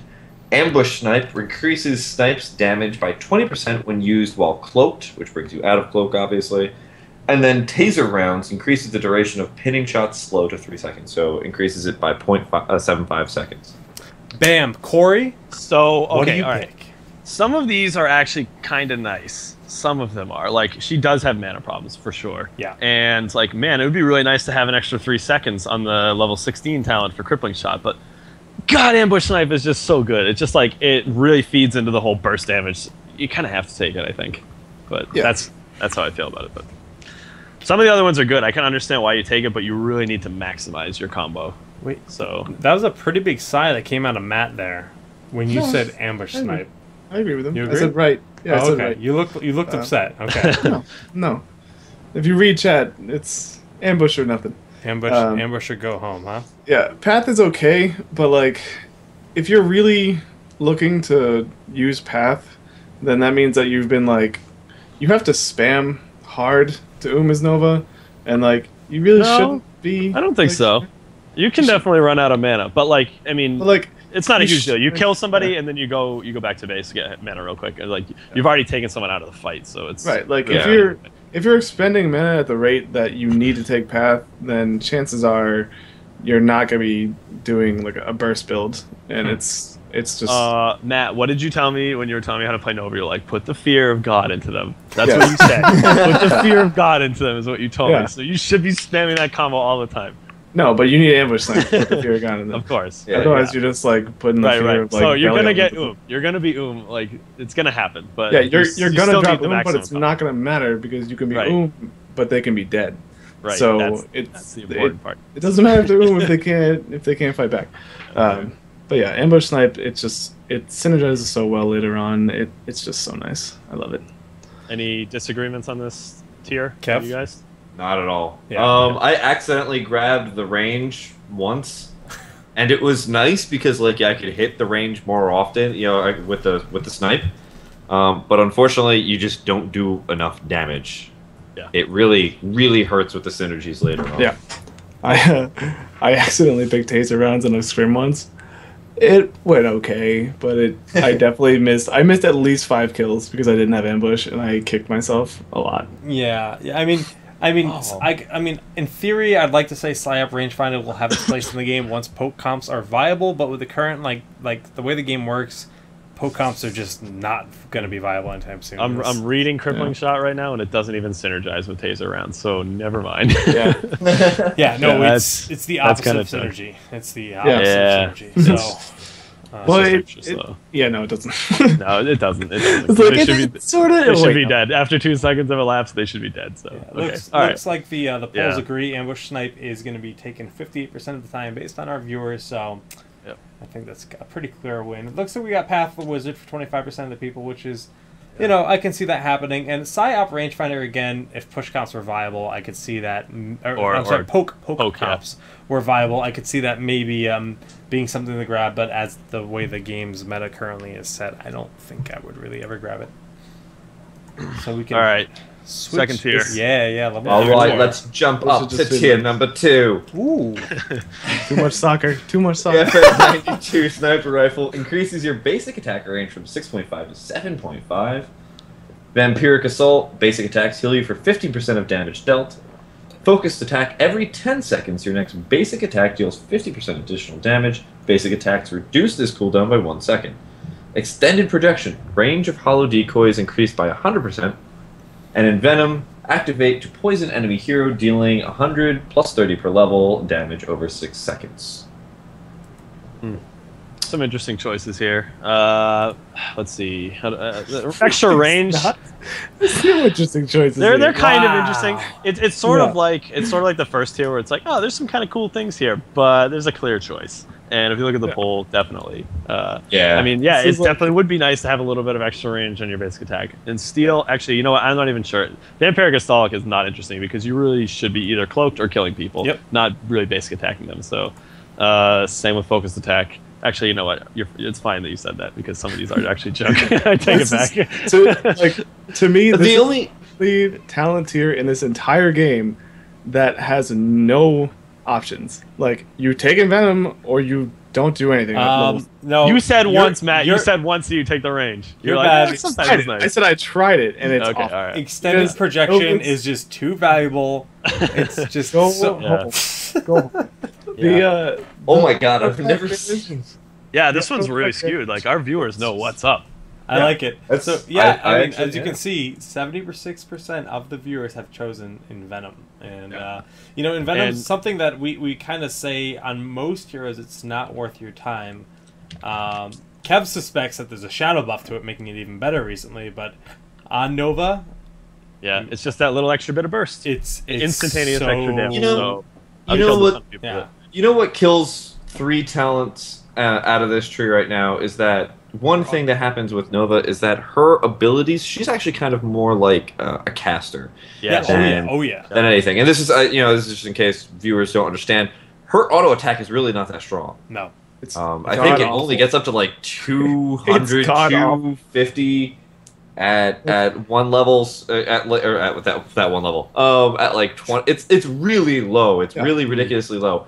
If it was any higher, then focused attacks would be great because you want to do that burst. So you want to be like, boom, and it's just bam, bam, bam, bam, and then kill them. Vampiric Assault, maybe, because maybe you need it just for a little bit more survivability. No. Basic attacks, again, because you want to just be able to get more basic attacks off at a longer distance. Those would be great if her auto attack did anything more than just, like, the tickle. Yeah. But again, since she's about like coming out of stealth and then just blowing you up with like just literally just unloading all your abilities at once, that's the core strength of the character because she has no get out. She's really squishy. Right. So she's about just unloading everything at once. I mean, and Venom's the only ability that really synergizes with that at all. Yeah. In Venom, like, there's no point in even opening burst with like to try to burst someone without Envenom. Yep. I'll take that back. Pre-level 10, there's no point in trying to do it. After level 10, Envenom typically puts you at a scary place because you have to move so close in to use it. So I usually end up like not even using it unless they're already in melee range. But it gives her a place before level 10. Right. It gives you a really valid option to put that fear into your enemies. The fear of God. And it's great. The fear of God. The fear of God in them. That's what he told me to do. He instructed me and I followed. I don't know, man. It's not my fault. All right. Yeah. Okay, that's a clear one then. Yeah, Okay. and Venom for sure for level 4. Okay. Moving on to level 7. Tier 3, also known as level 7 talents.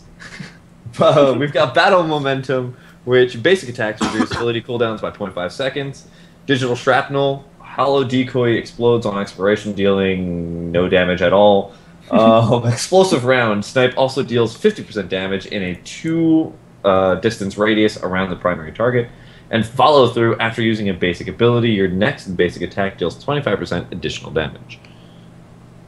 Go ahead, Corey. You know, originally Matt had told me that the 50% damage also applied to the original target, which is something that it may have applied in the previous patch. It doesn't anymore. I did check it. That said, it's still the better choice here. One, it helps a lot with merking, especially like Knight, so you can do a ton of burst damage to it. And then there's also, you're probably going to be picking a target in a team fight that you can burst down, and so you're gonna get some overlap damage. Right. Follow through, it's like it's again your basic attacks. You don't really want to be messing around with that. Battle momentum, same thing. You're not going to be chaining a ton of basic attacks together. And then decoy is decoy. So it's not a very good tier, but I think there's a clear choice here again. Follow through is okay if you take focus attacks in the previous tier, because then it actually gives you like a tiny bit of burst. And it keeps you at that safe range, but at the same time, with the way that the current auto attack system works, you could accidentally auto attack the wrong target, and now you're screwed. Because it for whatever reason decides to sort of like randomly attack things when you use abilities for whatever. Yeah, that's just whatever. Explosive Round also has this nice little thing which the game sets up for you. If you walk either above or below a creep wave and you snipe on the caster minion, it will hit almost all of the creep wave and kill the caster minion immediately, giving you a free health orb. So that's fun to know, and that helps you push lanes if you ever find yourself in a reason to do that. And as Corey said, it helps with mercs, and especially if you're running a wombo comp, which for those of you at home that don't know, it's like Zeratul with Void Prison into like APOC into a bunch of AoE CCs. If you pop an explosive round into that, it's great, and it does a sizable amount of damage.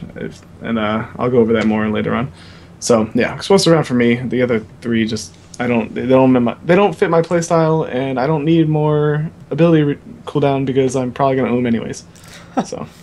Well, I mean, you don't need ability cooldown that much because Nova's burst. You don't have to. You shouldn't be relying on your cooldowns coming back up very quickly. Along with the same fact that battle momentum follow through is that it's nice to get that, but your auto attack A doesn't do any damage. B, you shouldn't be relying on that auto attack. Yep. Like you're not going to be going through a cycle. It's not like Q an auto attack, then W an auto attack, then E an auto attack. It's WQ done. Right. I feel like they're going to have a character that really fills that playstyle, that with the auto attack, maybe Sylvanas will really feel like that. Raynor kind of feels like that, but that's not what Nova is. It used to be Illidan. Illidan used to be like the guy who was like psychic. Well, in terms of range. Oh, I mean, Vala's kind of like that. Like you should auto W, auto Q. Yeah, but I feel like Sylvanas is really going to iron that out. Sylvanas will be up there. Falstead's kind of the same thing too. You should auto before you Q. You should auto before you zap. I mean, in general, weaving attacks is a good idea no matter what you're doing, unless you have a character like Nova or LeBlanc. Obviously, that's a League reference there for those that don't get it. There's no LeBlanc in Heroes, but they're both like full burst, and then you're done. You don't really worry too much about weaving things in, especially when you take Crippling Shot later, but that's for a different time. Yeah, well, it looks like we all agree that Explosive Round is the unanimous choice. Our viewers are very smart and agree with 65% agreeing on Explosive Round. Okay. So moving on. So Kev did already cover the heroics here. Yeah, so the two heroics, once again, just gonna name them Triple Tap and Precision. One of these days. I don't know why I can't say Peace that. Strike. Peace Strike. Peace Strike. Peace Strike. Love it. Which, yeah. Let's see. I'm trying to think of situations where I would want to take Triple Tap. You don't! I don't use it. Just don't use it. I just don't use it. I've tried it. It's just too easy to block. Like, all right, so if you guys don't know, if you see someone who gets the animation on them, because there's an animation that starts up, it lets the other people on your team know that this person's being targeted by Triple Tap, which is 3 heavy burst shots in a row. You can have somebody walk in front of it and body the shot for you. So if you got a team that's remotely coordinated, they're going to figure out to get in and like spread the damage out. A good team is really not going to die unless you single somebody, like somebody's way out of position, and it's like, but you can already burst them down anyway. So it's like, yeah, I don't know.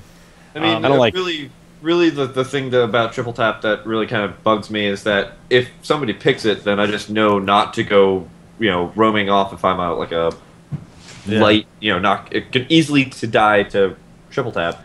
As well as, just save your escapes for those types of things. Like Tassadar's E.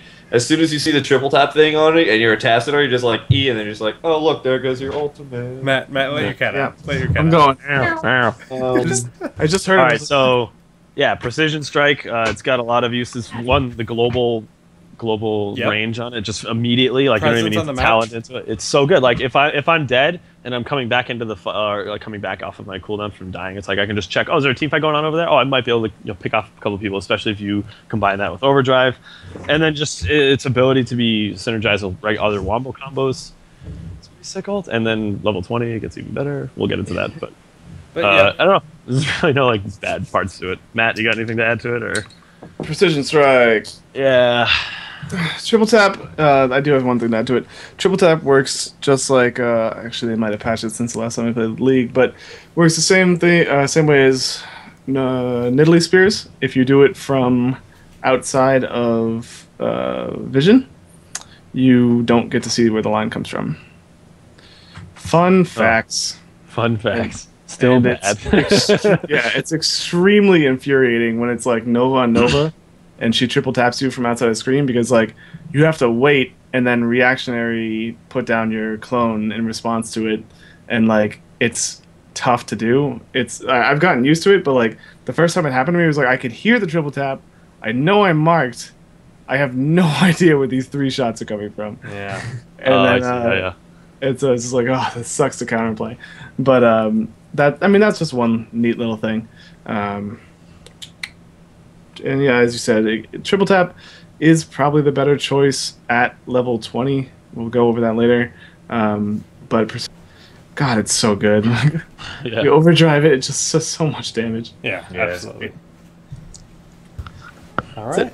We'll come back to that definitely once. We'll get that one at 20. But for now, we have level 13, Ink A tier 5.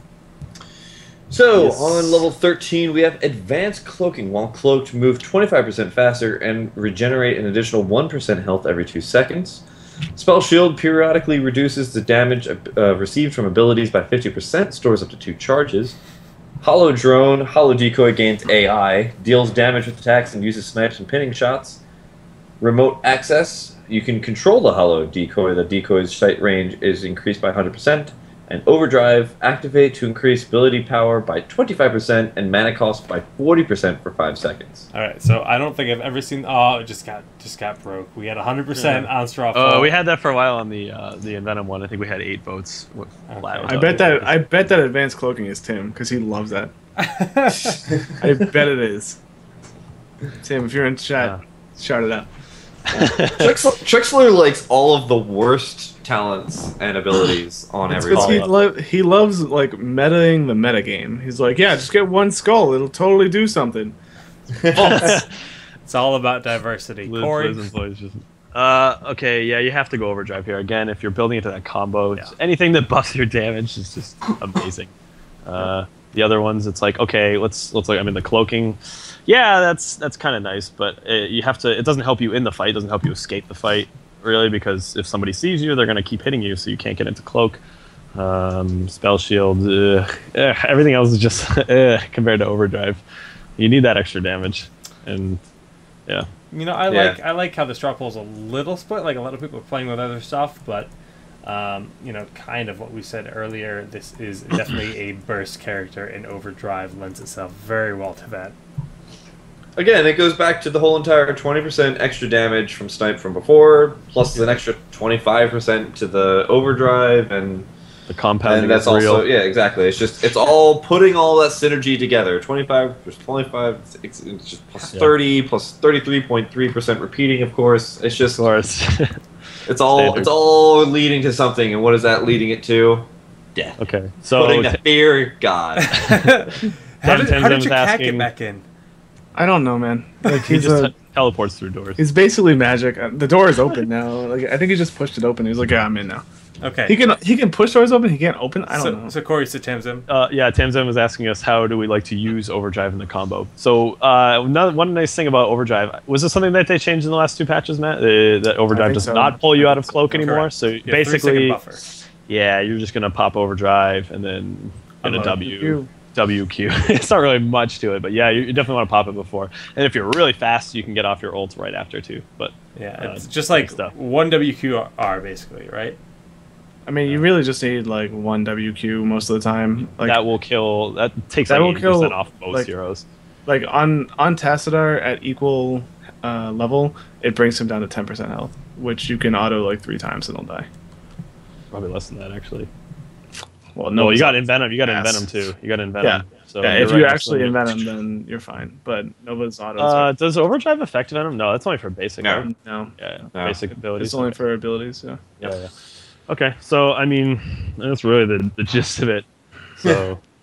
Yeah, I don't even. Yeah, again, the overall is. Yeah, I mean, it's gonna be Overdrive. Overall, like all of the hollow, all the hollow decoy stuff is just like. It's just placeholders. Right now, it feels like they definitely want Hollow to be better. They want it to do something. They want it to be like a viable choice, but like, it's just not. Yeah. Like, why am I gonna take that over anything else that I have my options for? When Jake was saying poke comps, I think that this would sort of fit in with a poke comp. Yeah. If they buff up other stuff to make it actually viable. I don't know how they're going to do that, but I could see those types of things fitting in with that. But right now, Burst is just overwhelmingly better than any other build that I've seen up to this point. But so yeah, none of the, like Matt was saying, none of the decoys are going to be good. Yep. I don't even know what they would have to do. Copies all of your abilities fired or something like that. That's the only thing I can think of. Well, I mean, there is that in Holodrome, but no, I mean it literally mirrors your action. Oh yeah, and does a percentage of your damage. They shadow buffed it now, where it follows people more than it used to. Before, the usage case where it would actually follow someone would be if they walked out of your attack range, out of your clone's attack range as it attacked, it would follow them. Yeah. But now it just does it anyways for a short bit. So it's okay, that's pretty much a tier 13 talent. You just gave that. I'm never gonna take that talent now. What's the point of this? So I don't know. Decoy is great for blocking shots, all that good stuff, stopping skill shots. It's really good for. But other than that, it's just. Mm-hmm. It's so sick when you pull up the decoy to stop a Stitch's hook. Stuff like that is super sick. Blocking triple taps, blocking. Yeah, it definitely has its place in the game, but I definitely wouldn't talent into it. No. Yeah. All right. Next tier, 16, the good one, the fun. This is when the fun begins. Right? This is when the fun does begin. You hit level 16, you're like, yes, now it is time. Level 16 seems to be that way on most. It does, I know, but it's I would say go time. Nova and Stitches and a few other characters where I'm like, yes, now All it's right. really good. Yeah. Go ahead, Kev. Alright, so we have Crippling Shot. Enemies hit by pinning shot become vulnerable, taking 25% increased damage for 2 seconds. Railgun Snipe penetrates through the first enemy target and deals 50% damage to subsequent targets. Blood for Blood activate to steal 15% of the target enemy's max health and slow it down by 30% for 3 seconds. And then Rewind activate to reduce the cooldown of all basic abilities by 10 seconds. Gotta go Crippling Shot. It's just Extra damage again. It's I the go same, for the crippling. Yeah, it's the same theme. Like you keep stacking up those damage percentages, and now you've got like a double damage sniper. Zarya's being anarchy mode in our Of course, polls. of course he is. He's probably There's a taking fun fun things. fact with a crippling shot. It'll actually apply the extra explosive round damage as well. Yeah, it's really good. Again, it's all about the synergy for the burst. Crippling shot's my pick. Corey's pick. Yep. Actually, that fun fact is, I mean, that makes sense. I mean, there are some things in the game that don't apply how you think they would, but I mean, it says explosive round, 50% of the damage dealt to that target. So if you're buffing the damage dealt, then yeah, it makes sense that whatever goes nearby. There's some weird math in there too, though. Like, I shot something for 674, and the surrounding things took 500 damage, and I was like, that's really high. That's some esports math right there. That is It's definitely like- esports math. I think what it did was like it took the original damage, and then cut it in half, and then multiplied it by the 20 Square root of 20%. 3. Like it did like Root 3. 50% times 20% times Repeating, of 25%. course. Something weird. Yeah. Can't So I let- see some people are taking rewind. That's interesting. Yeah, I can. So I can, rewind. You know, it kind of makes sense. It's like almost doing double damage Yeah. with doing a double shot, but rewind. It gives you more more burst over time in a team fight, so you can do maybe more like overall in the long run. But I don't know. Like I think a lot of it's more just about, hey, I'm going to remove this one key player from the fight, and crippling shot is definitely better for that. You could Usually- you can still get the overdrive with snipe rewind snipe. It's really tough though. And you're definitely gonna view him. Yeah, you're definitely gonna be running out a lot of mana. And like to try to line up the two snipes, like usually you gotta be like pretty close to the person, like to just like burst them down real quick before they notice. The second snipe is like they probably have already figured out some way to deal with the situation if they're not already dead. So That's when you I can take see a taser place round. for it. Of course, right? You have 3 seconds to line up that snipe. Yeah, silliness. But I mean, that's possible. Have you messed around with that, Steve? Yeah, I don't like it. It feels like, for me, like if I'm playing Nova, I'm getting in and I'm getting out as fast as possible. Okay, Picking so- rewind just means I have to stick around for that extra, just that extra 1 to 2 seconds gives them more time to react to me and probably kill me.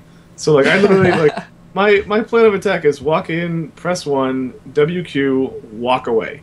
Like there's no sticking around. There's no like playing silly games. Like I'm gonna walk away. I'm gonna mount up, and then I'm gonna come back into the fight when I feel like I have the ability to. And that's the whole play that I play it. And sometimes it bites me, sometimes it doesn't. So I'm sure there's a better way to play it. Somebody else can find out. Let me know. Well, it seems like the majority of the viewers agree. 60% chose crippling shot, with 33 taking rewind and 7% taking railgun. damn it, so Railgun is it's like Railgun's still up in the air for me. I'm not too sure. Like with explosive shot, theoretically that should give 100% on 2 targets. I'm not sure if it does. Not sure how that works out. Maybe some kind of crazy wombo type thing. Yeah. People coming off of a stun, possibly. Yeah, but I mean, it's like if you only have 2 targets, it's probably better to take railgun. But there's 5 people on an enemy team, so like if you get more than 2, then it's like, I don't know. Railgun seems okay, but I just like I like my single target. Like I like picking a target being like this one. Yeah, I think Dying. that's kind of what Nova excels in, honestly. So Yeah. So typically, I mean, you're going to be going for an assassin at the back of the line, right? You're going to try and 100 to 0 somebody, and I usually go supports because supports have higher or priority. supports. Even then, you know, you're going to be going for a little bit more of the back line. yeah, no, definitely. So if you don't have somebody behind it, now you have a talent that didn't really do that much. Right. Except for like maybe 10, maybe 10 shots every game you get. Yeah, you're not somebody trying. behind You're it. not trying to line up your scope on multiple players. You're trying to just take out a specific person, a key member of their fight.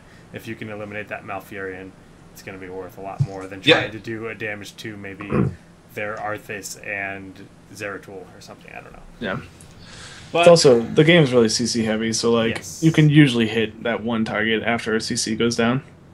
very true. And then level 20, last but not Yeah. least. All right, Time. so we have Onslaught of the Storm. Enemies killed by abilities explode for 500 damage in small area. Bolt of the Storm activate to teleport to the target location. Fast reload triple taps cooldown is reset if it kills an enemy hero. And Precision Barrage, Precision Strike, now holds 2 charges with a short cooldown.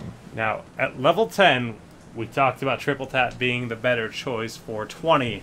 Yeah. And this kind of explains itself right here, because that is freaking amazing. Right. Yeah, and if you read it, I don't know if it's still the case, but I think if somebody's been targeted by triple tap and they die from something else that somebody else hit them with, I think you still get it. You have to hit them with at least one shot at triple tap. One shot has to go in. Okay, But it's the not shot's as in the air and they die, it doesn't. Correct. Yeah. So it's better than it sounds by reading the base ability. So Right. it is pretty good for sure. Yeah, it's definitely better, but I mean, it still suffers from the original context that we were talking about. Yeah. Like, If it someone gets does blocked, body block it, then you're Right. double screwed basically. Yeah, like the difference here is that, like, okay, yeah, somebody blocks it, but if they die, then I still get to shoot it again at that initial target, so that's okay. But if they don't die, then I've wasted a level 20 talent. Whereas Precision Barrage, you're like, okay, I'll just throw 2 of them at you. Yeah, Deal with it's a safer bet. There's no risk involved. You just immediately have 2 charges of it at 20, which is really nice. There's a second utility to Precision Barrage as well, where that you can, like, if something's happening across the map and you have to respond to it, but you don't want to leave your team, you can opt to blow a precision strike on a creep wave and be like, no, we're not going to deal with this right now. And you'll still have an ult for the fight. It just, you won't have that second one for about 45 seconds. So it's just an extra utility. I'm not saying you should do that by any means. Yeah. Having 2 in a fight is great, but if it comes down to that, there's your option. Kev? I go for Bolt. You go for Bolt because you have no other escape, and you just, like, so does that kind of, like, lend to your playstyle? Do you not tend to play the bursty Nova get out? Well, no, I play, once I get Bolt, then I can be the more aggressive burst and then get out. So you use it for offense. Blow Doesn't- someone up. Doesn't Bolt break you out of stealth? Pretty sure it does. Does Yeah, it? I think- No, I think I mean, I don't bolt you- in. Oh God, no. Yeah, I no, mean, no, like, no. I run Yeah. into I run into the engagement, Yeah. and then get, like, I don't is have it. to worry about positioning as much, and I can try and get the damage in quicker, and then bolt out. Or if I get caught or something like that, then I can just bolt away. I mean, Bolt's overpowered, Bolt's good. man. Bolt is wonderful. Always good. Bolt is wonderful. I mean, yeah, more damage sounds great, but living sounds even better, especially I at that, wonder- like, the later stage of the game. Yeah, I wonder Bolt if is- this makes Bolt's the rewind more viable. If you hang on for those extra 4 levels, like if you do the double snipe, because that allows you to stick around a little bit longer. Huh. Then you can bolt out. That's interesting. That's actually a really I good don't like question. that so much, though. Yeah, maybe. Yeah. I like the crippling shot, or the Crippling shot's good. 25%, yeah. Yeah. I grab Precision Barrage myself. Yeah, I typically take that as well. What about Onslaught? What is this? I've taken I Onslaught haven't- once on accident, It's fun, and but it, like, it worked. It worked really well, but it was because I was playing people that were terrible. yeah. And like, It's- if I took it in a game that was serious, it would have done nothing. I mean, I grab it in pubs just because it's really fun. Yeah. But that's about it. Seems like our viewers tend to agree more or less. Precision Barrage is 50% of the time. It's kind of split when you consider that they have the fast reload option in there with the second heroic. Because if you are running triple tap, I think fast reload is kind of like a no-brainer because it's really good to get the auto reload. It's just, you can just keep reloading if you A, get lucky, B, play right. And Bolt, again, you can't discredit Bolt. It's always Yeah. good Yeah. no matter who you're playing. It's like Bolt and Resurgence are always pretty solid choices. Definitely. Although apparently not for Tassadar. Tassadar and Bolt?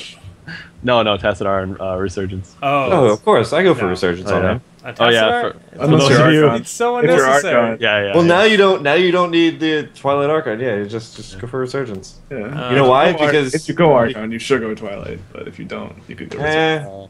So You don't need There's it. not a All you need question is there. Psystorm. All you need is Psystorm. while we're It's not talking a about question. Tassadar, I should note to the viewers for our previous week, this is just before the patch hit, and they made a massive amount of changes to Tassadar. So if you happen to be listening to these VODs in order, yeah, definitely go back and look at those changes to the talents. Well, let's actually just wrap up Nova, and then we'll actually just do a quick. Actually, I just want to hear Matt's just general thoughts on how she fits into a competitive.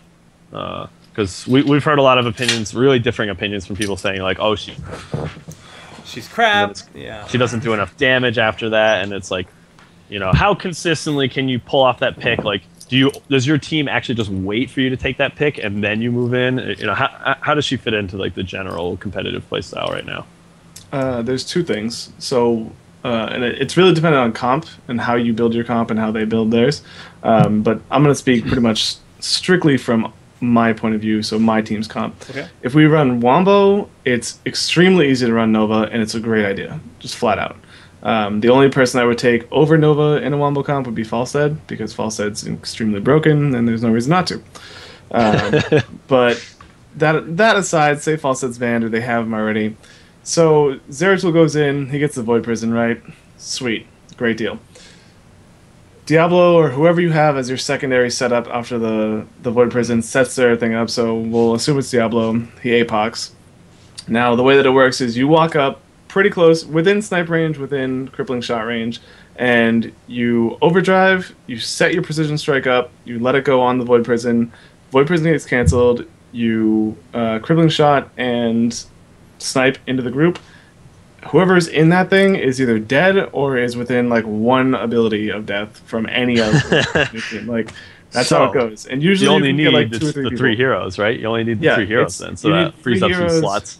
Right. You like that's and you really only need Zeratul and Diablo to have like the setup. Then you just need high damage after that, which is why Falstead's better. Shock and Awe is terrifying because you can position yourself to shoot through the Void Prison and whoever is waiting for the fight to keep going or whatever. We're not talking about Falstead, but that's the idea.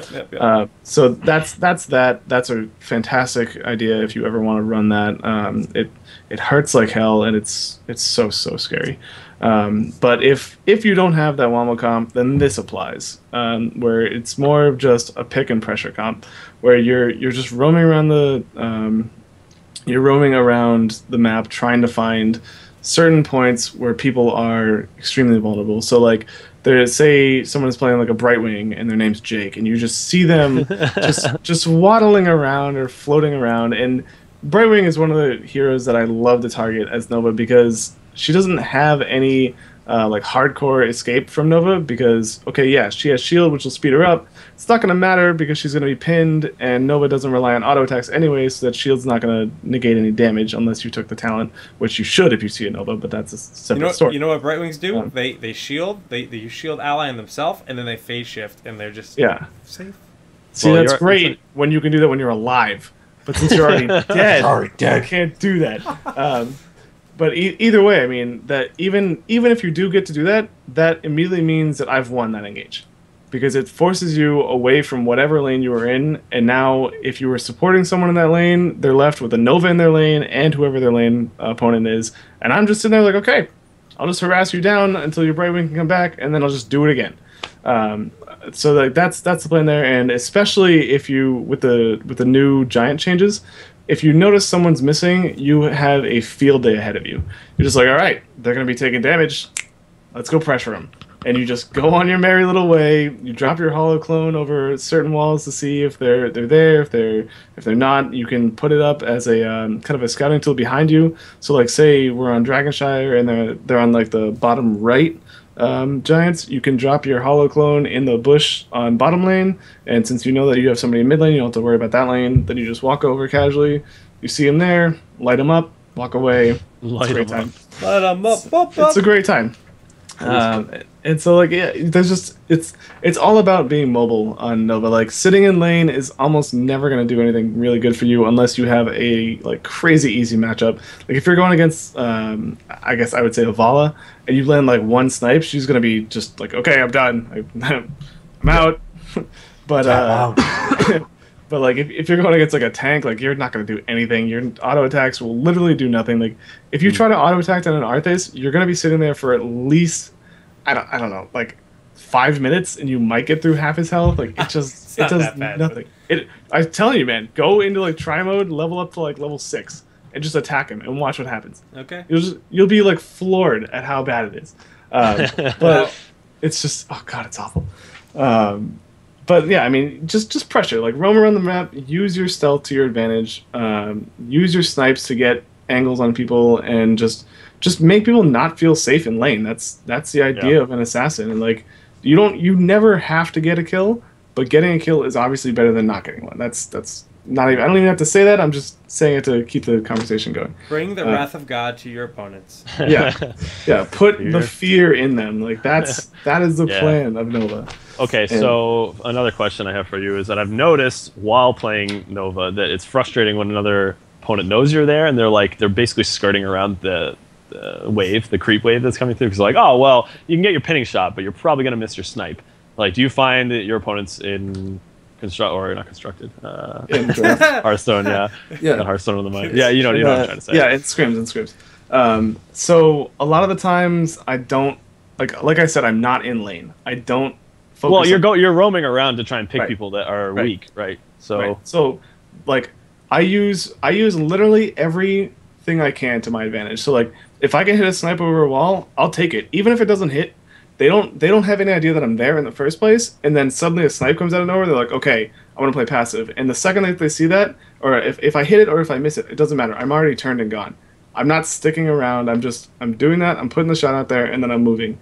And if I watch to see what their reaction is, they're like, okay, yeah, they see it, they back up. All right, I know that they're going to be playing passive in that lane. I'm probably not going to get anything off that unless we get a CC or kill. So I'll just turn and swing to another lane, and whoever I basically put like a value on and say, okay, this person is playing a little bit too aggressive. They're overstepping that down just a tiny bit.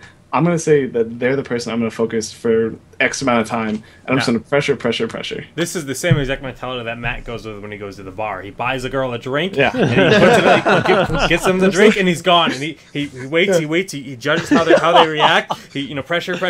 If he sees them looking around for him, he goes for the swoop, and he gets a kill. Only if they're red. Steak.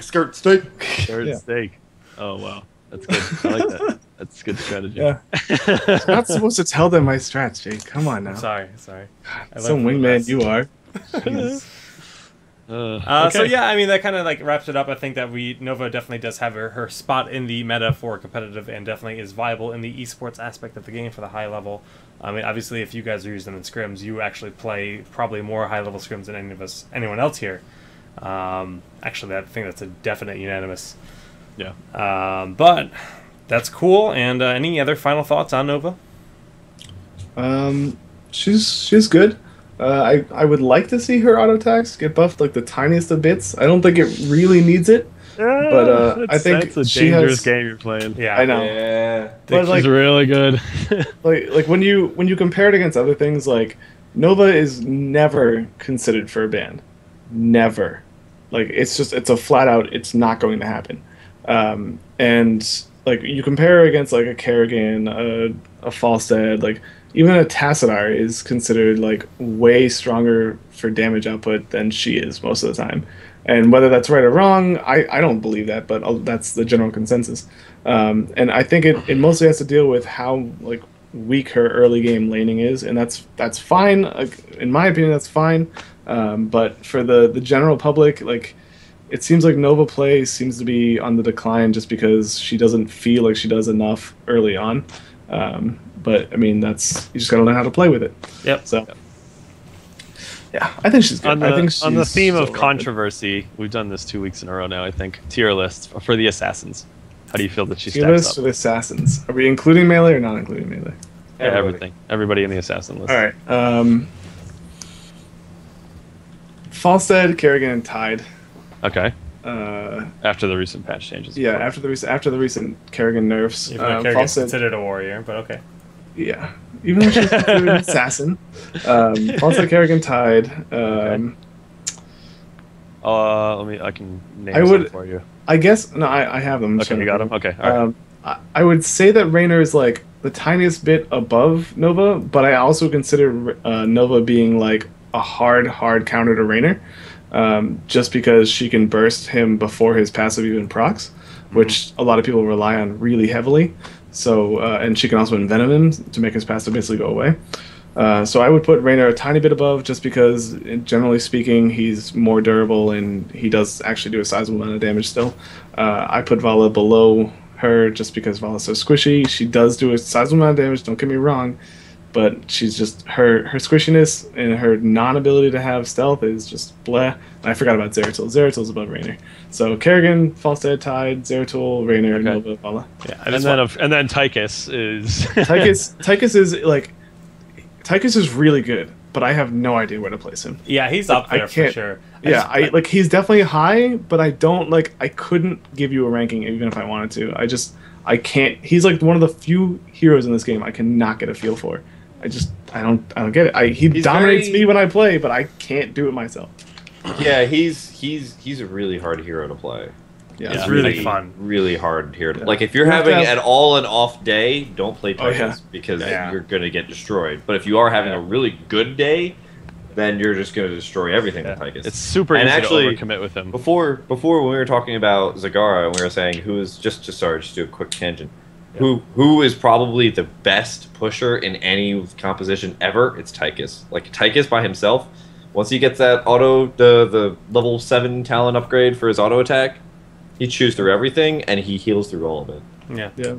Well, I just want to backtrack and say I did say Kerrigan is a warrior, and I always actually get that mistaken because she is actually so tanky. I'm like, she's got to be a warrior, but she got nerves. She's an assassin. She is an assassin. Yeah. So she was for anyone before she was she was a warrior, assassin, support, and specialist. She might as well have been a specialist for the amount of everything. But she was so tanky for so long that I just kind of drilled it into my brain that she actually is a tank, but she is definitely an assassin in the game. So just wanted to clarify that. Good show, kids. Yeah, I mean, no Kubi's questions this week. It's already that's fine. We passed the 2 hour mark. 2 hours. And we didn't even cover any the balance patch changes. Like, we still have a ton to talk about next week. We'll definitely cover that. I mean, we could just cover Illidan real quick. Nothing. All right, moving on. Okay. The game's in alpha. There's gonna be a lot changing very quickly. I mean, we have had many huge patches. We kind of wanted to touch up on Tassadar. Just kind of say that last week's episode, we, like Corey was stating a little bit earlier, we did a whole deep dive on Tassadar, and the next day they announced massive changes to him. They removed Time Warp, added Psy Storm to the game, so he's a lot different now. Our builds that we gave you are completely irrelevant. Not completely. I think they just give him a lot more options. Like he's a different hero, though. He's totally different. He's either a mage or a support now. Yeah. I think that the ways. I think that the support build we gave is probably for the most part about the same. But they mix up the balance a little bit. But the Psystorm changes that they made it would change things up quite a bit in terms of that, because everything was like a basic attack based, but now it's a lot more storm based. But when it boils down to it, that's something that'll have to wait for another day. There's a lot of heroes to still talk about. I think next week, who do you guys want to do a deep dive on? I'm thinking Zagara personally, but let's do Zagara. I mean, we're gonna have 2 weeks to have done playtime with her. So I say, thoughts, Corey? Yeah, I'd be okay with Zagara. I think. I would just advise to be careful with that. That was my first thought. Was like, is it too soon? That was my initial thought. You might say something, and then someone will just come on and be like, no. That's what it's all about. Well, you know what? We're gonna go ahead. We're gonna do Zagara. We're gonna do Zagara for next week. That pretty much wraps up this show. But shoutouts is always the final part of the show. And we'll start with our guest. See you, Steve. Give us your shout-outs. All right. Well, first off, shout-outs to my team, to 2ARC, since we play all the time, and they're the best. I love them. It's fun. It's fun. It's fun scrimming. It's fun having good times, good games. If anybody wants to scrim us, please hit me up in any method. Just like Google See a Steve, and it's like 10 different things. Do you have like? I know that there's like a group that you guys have. Like you have a channel on. Yeah, we have for pug games, right? Like picking up for scrims. Yeah, right? we have /2arc on so like /join 2arc on Reddit if you ever want. Yeah, okay, yeah, but there's a more general one. Not Reddit, not Reddit, not That's Reddit. on Heroes, right? Yeah, on Heroes /2arc or /join 2arc on Heroes. I'm always in there. It's pretty dead in general. But if you ever like want to hit me up, go ahead. There's and do another that. one, isn't there? What's the more general one for just? I'm not saying that on stream.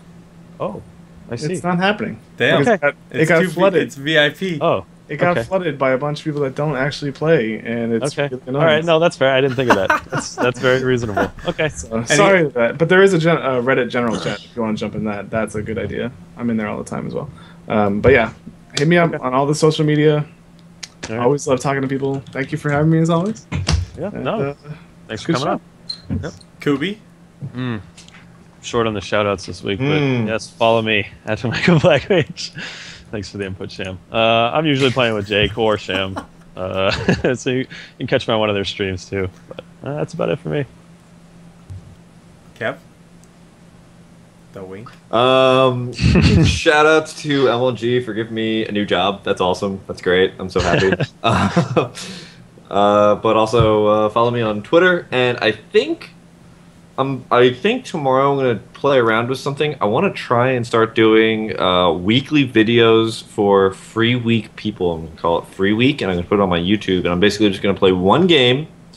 I'm not gonna cast over it afterwards. I'm gonna cast it as I play. Very, very in-depth commentary of exactly everything that I'm going to do, and it's going to be for whoever's free for that week, for just like at least one, maybe two. And just give like a real rough, like solo queue type build that. Really, exactly, Okay. like a solo queue type build, just so people can kind of get into the game, have a build they can use, and see like what kind of things go through my head. So I'm going to try that tomorrow. I don't know who I'm going to go for. Probably Tychus, because Tychus is free this week.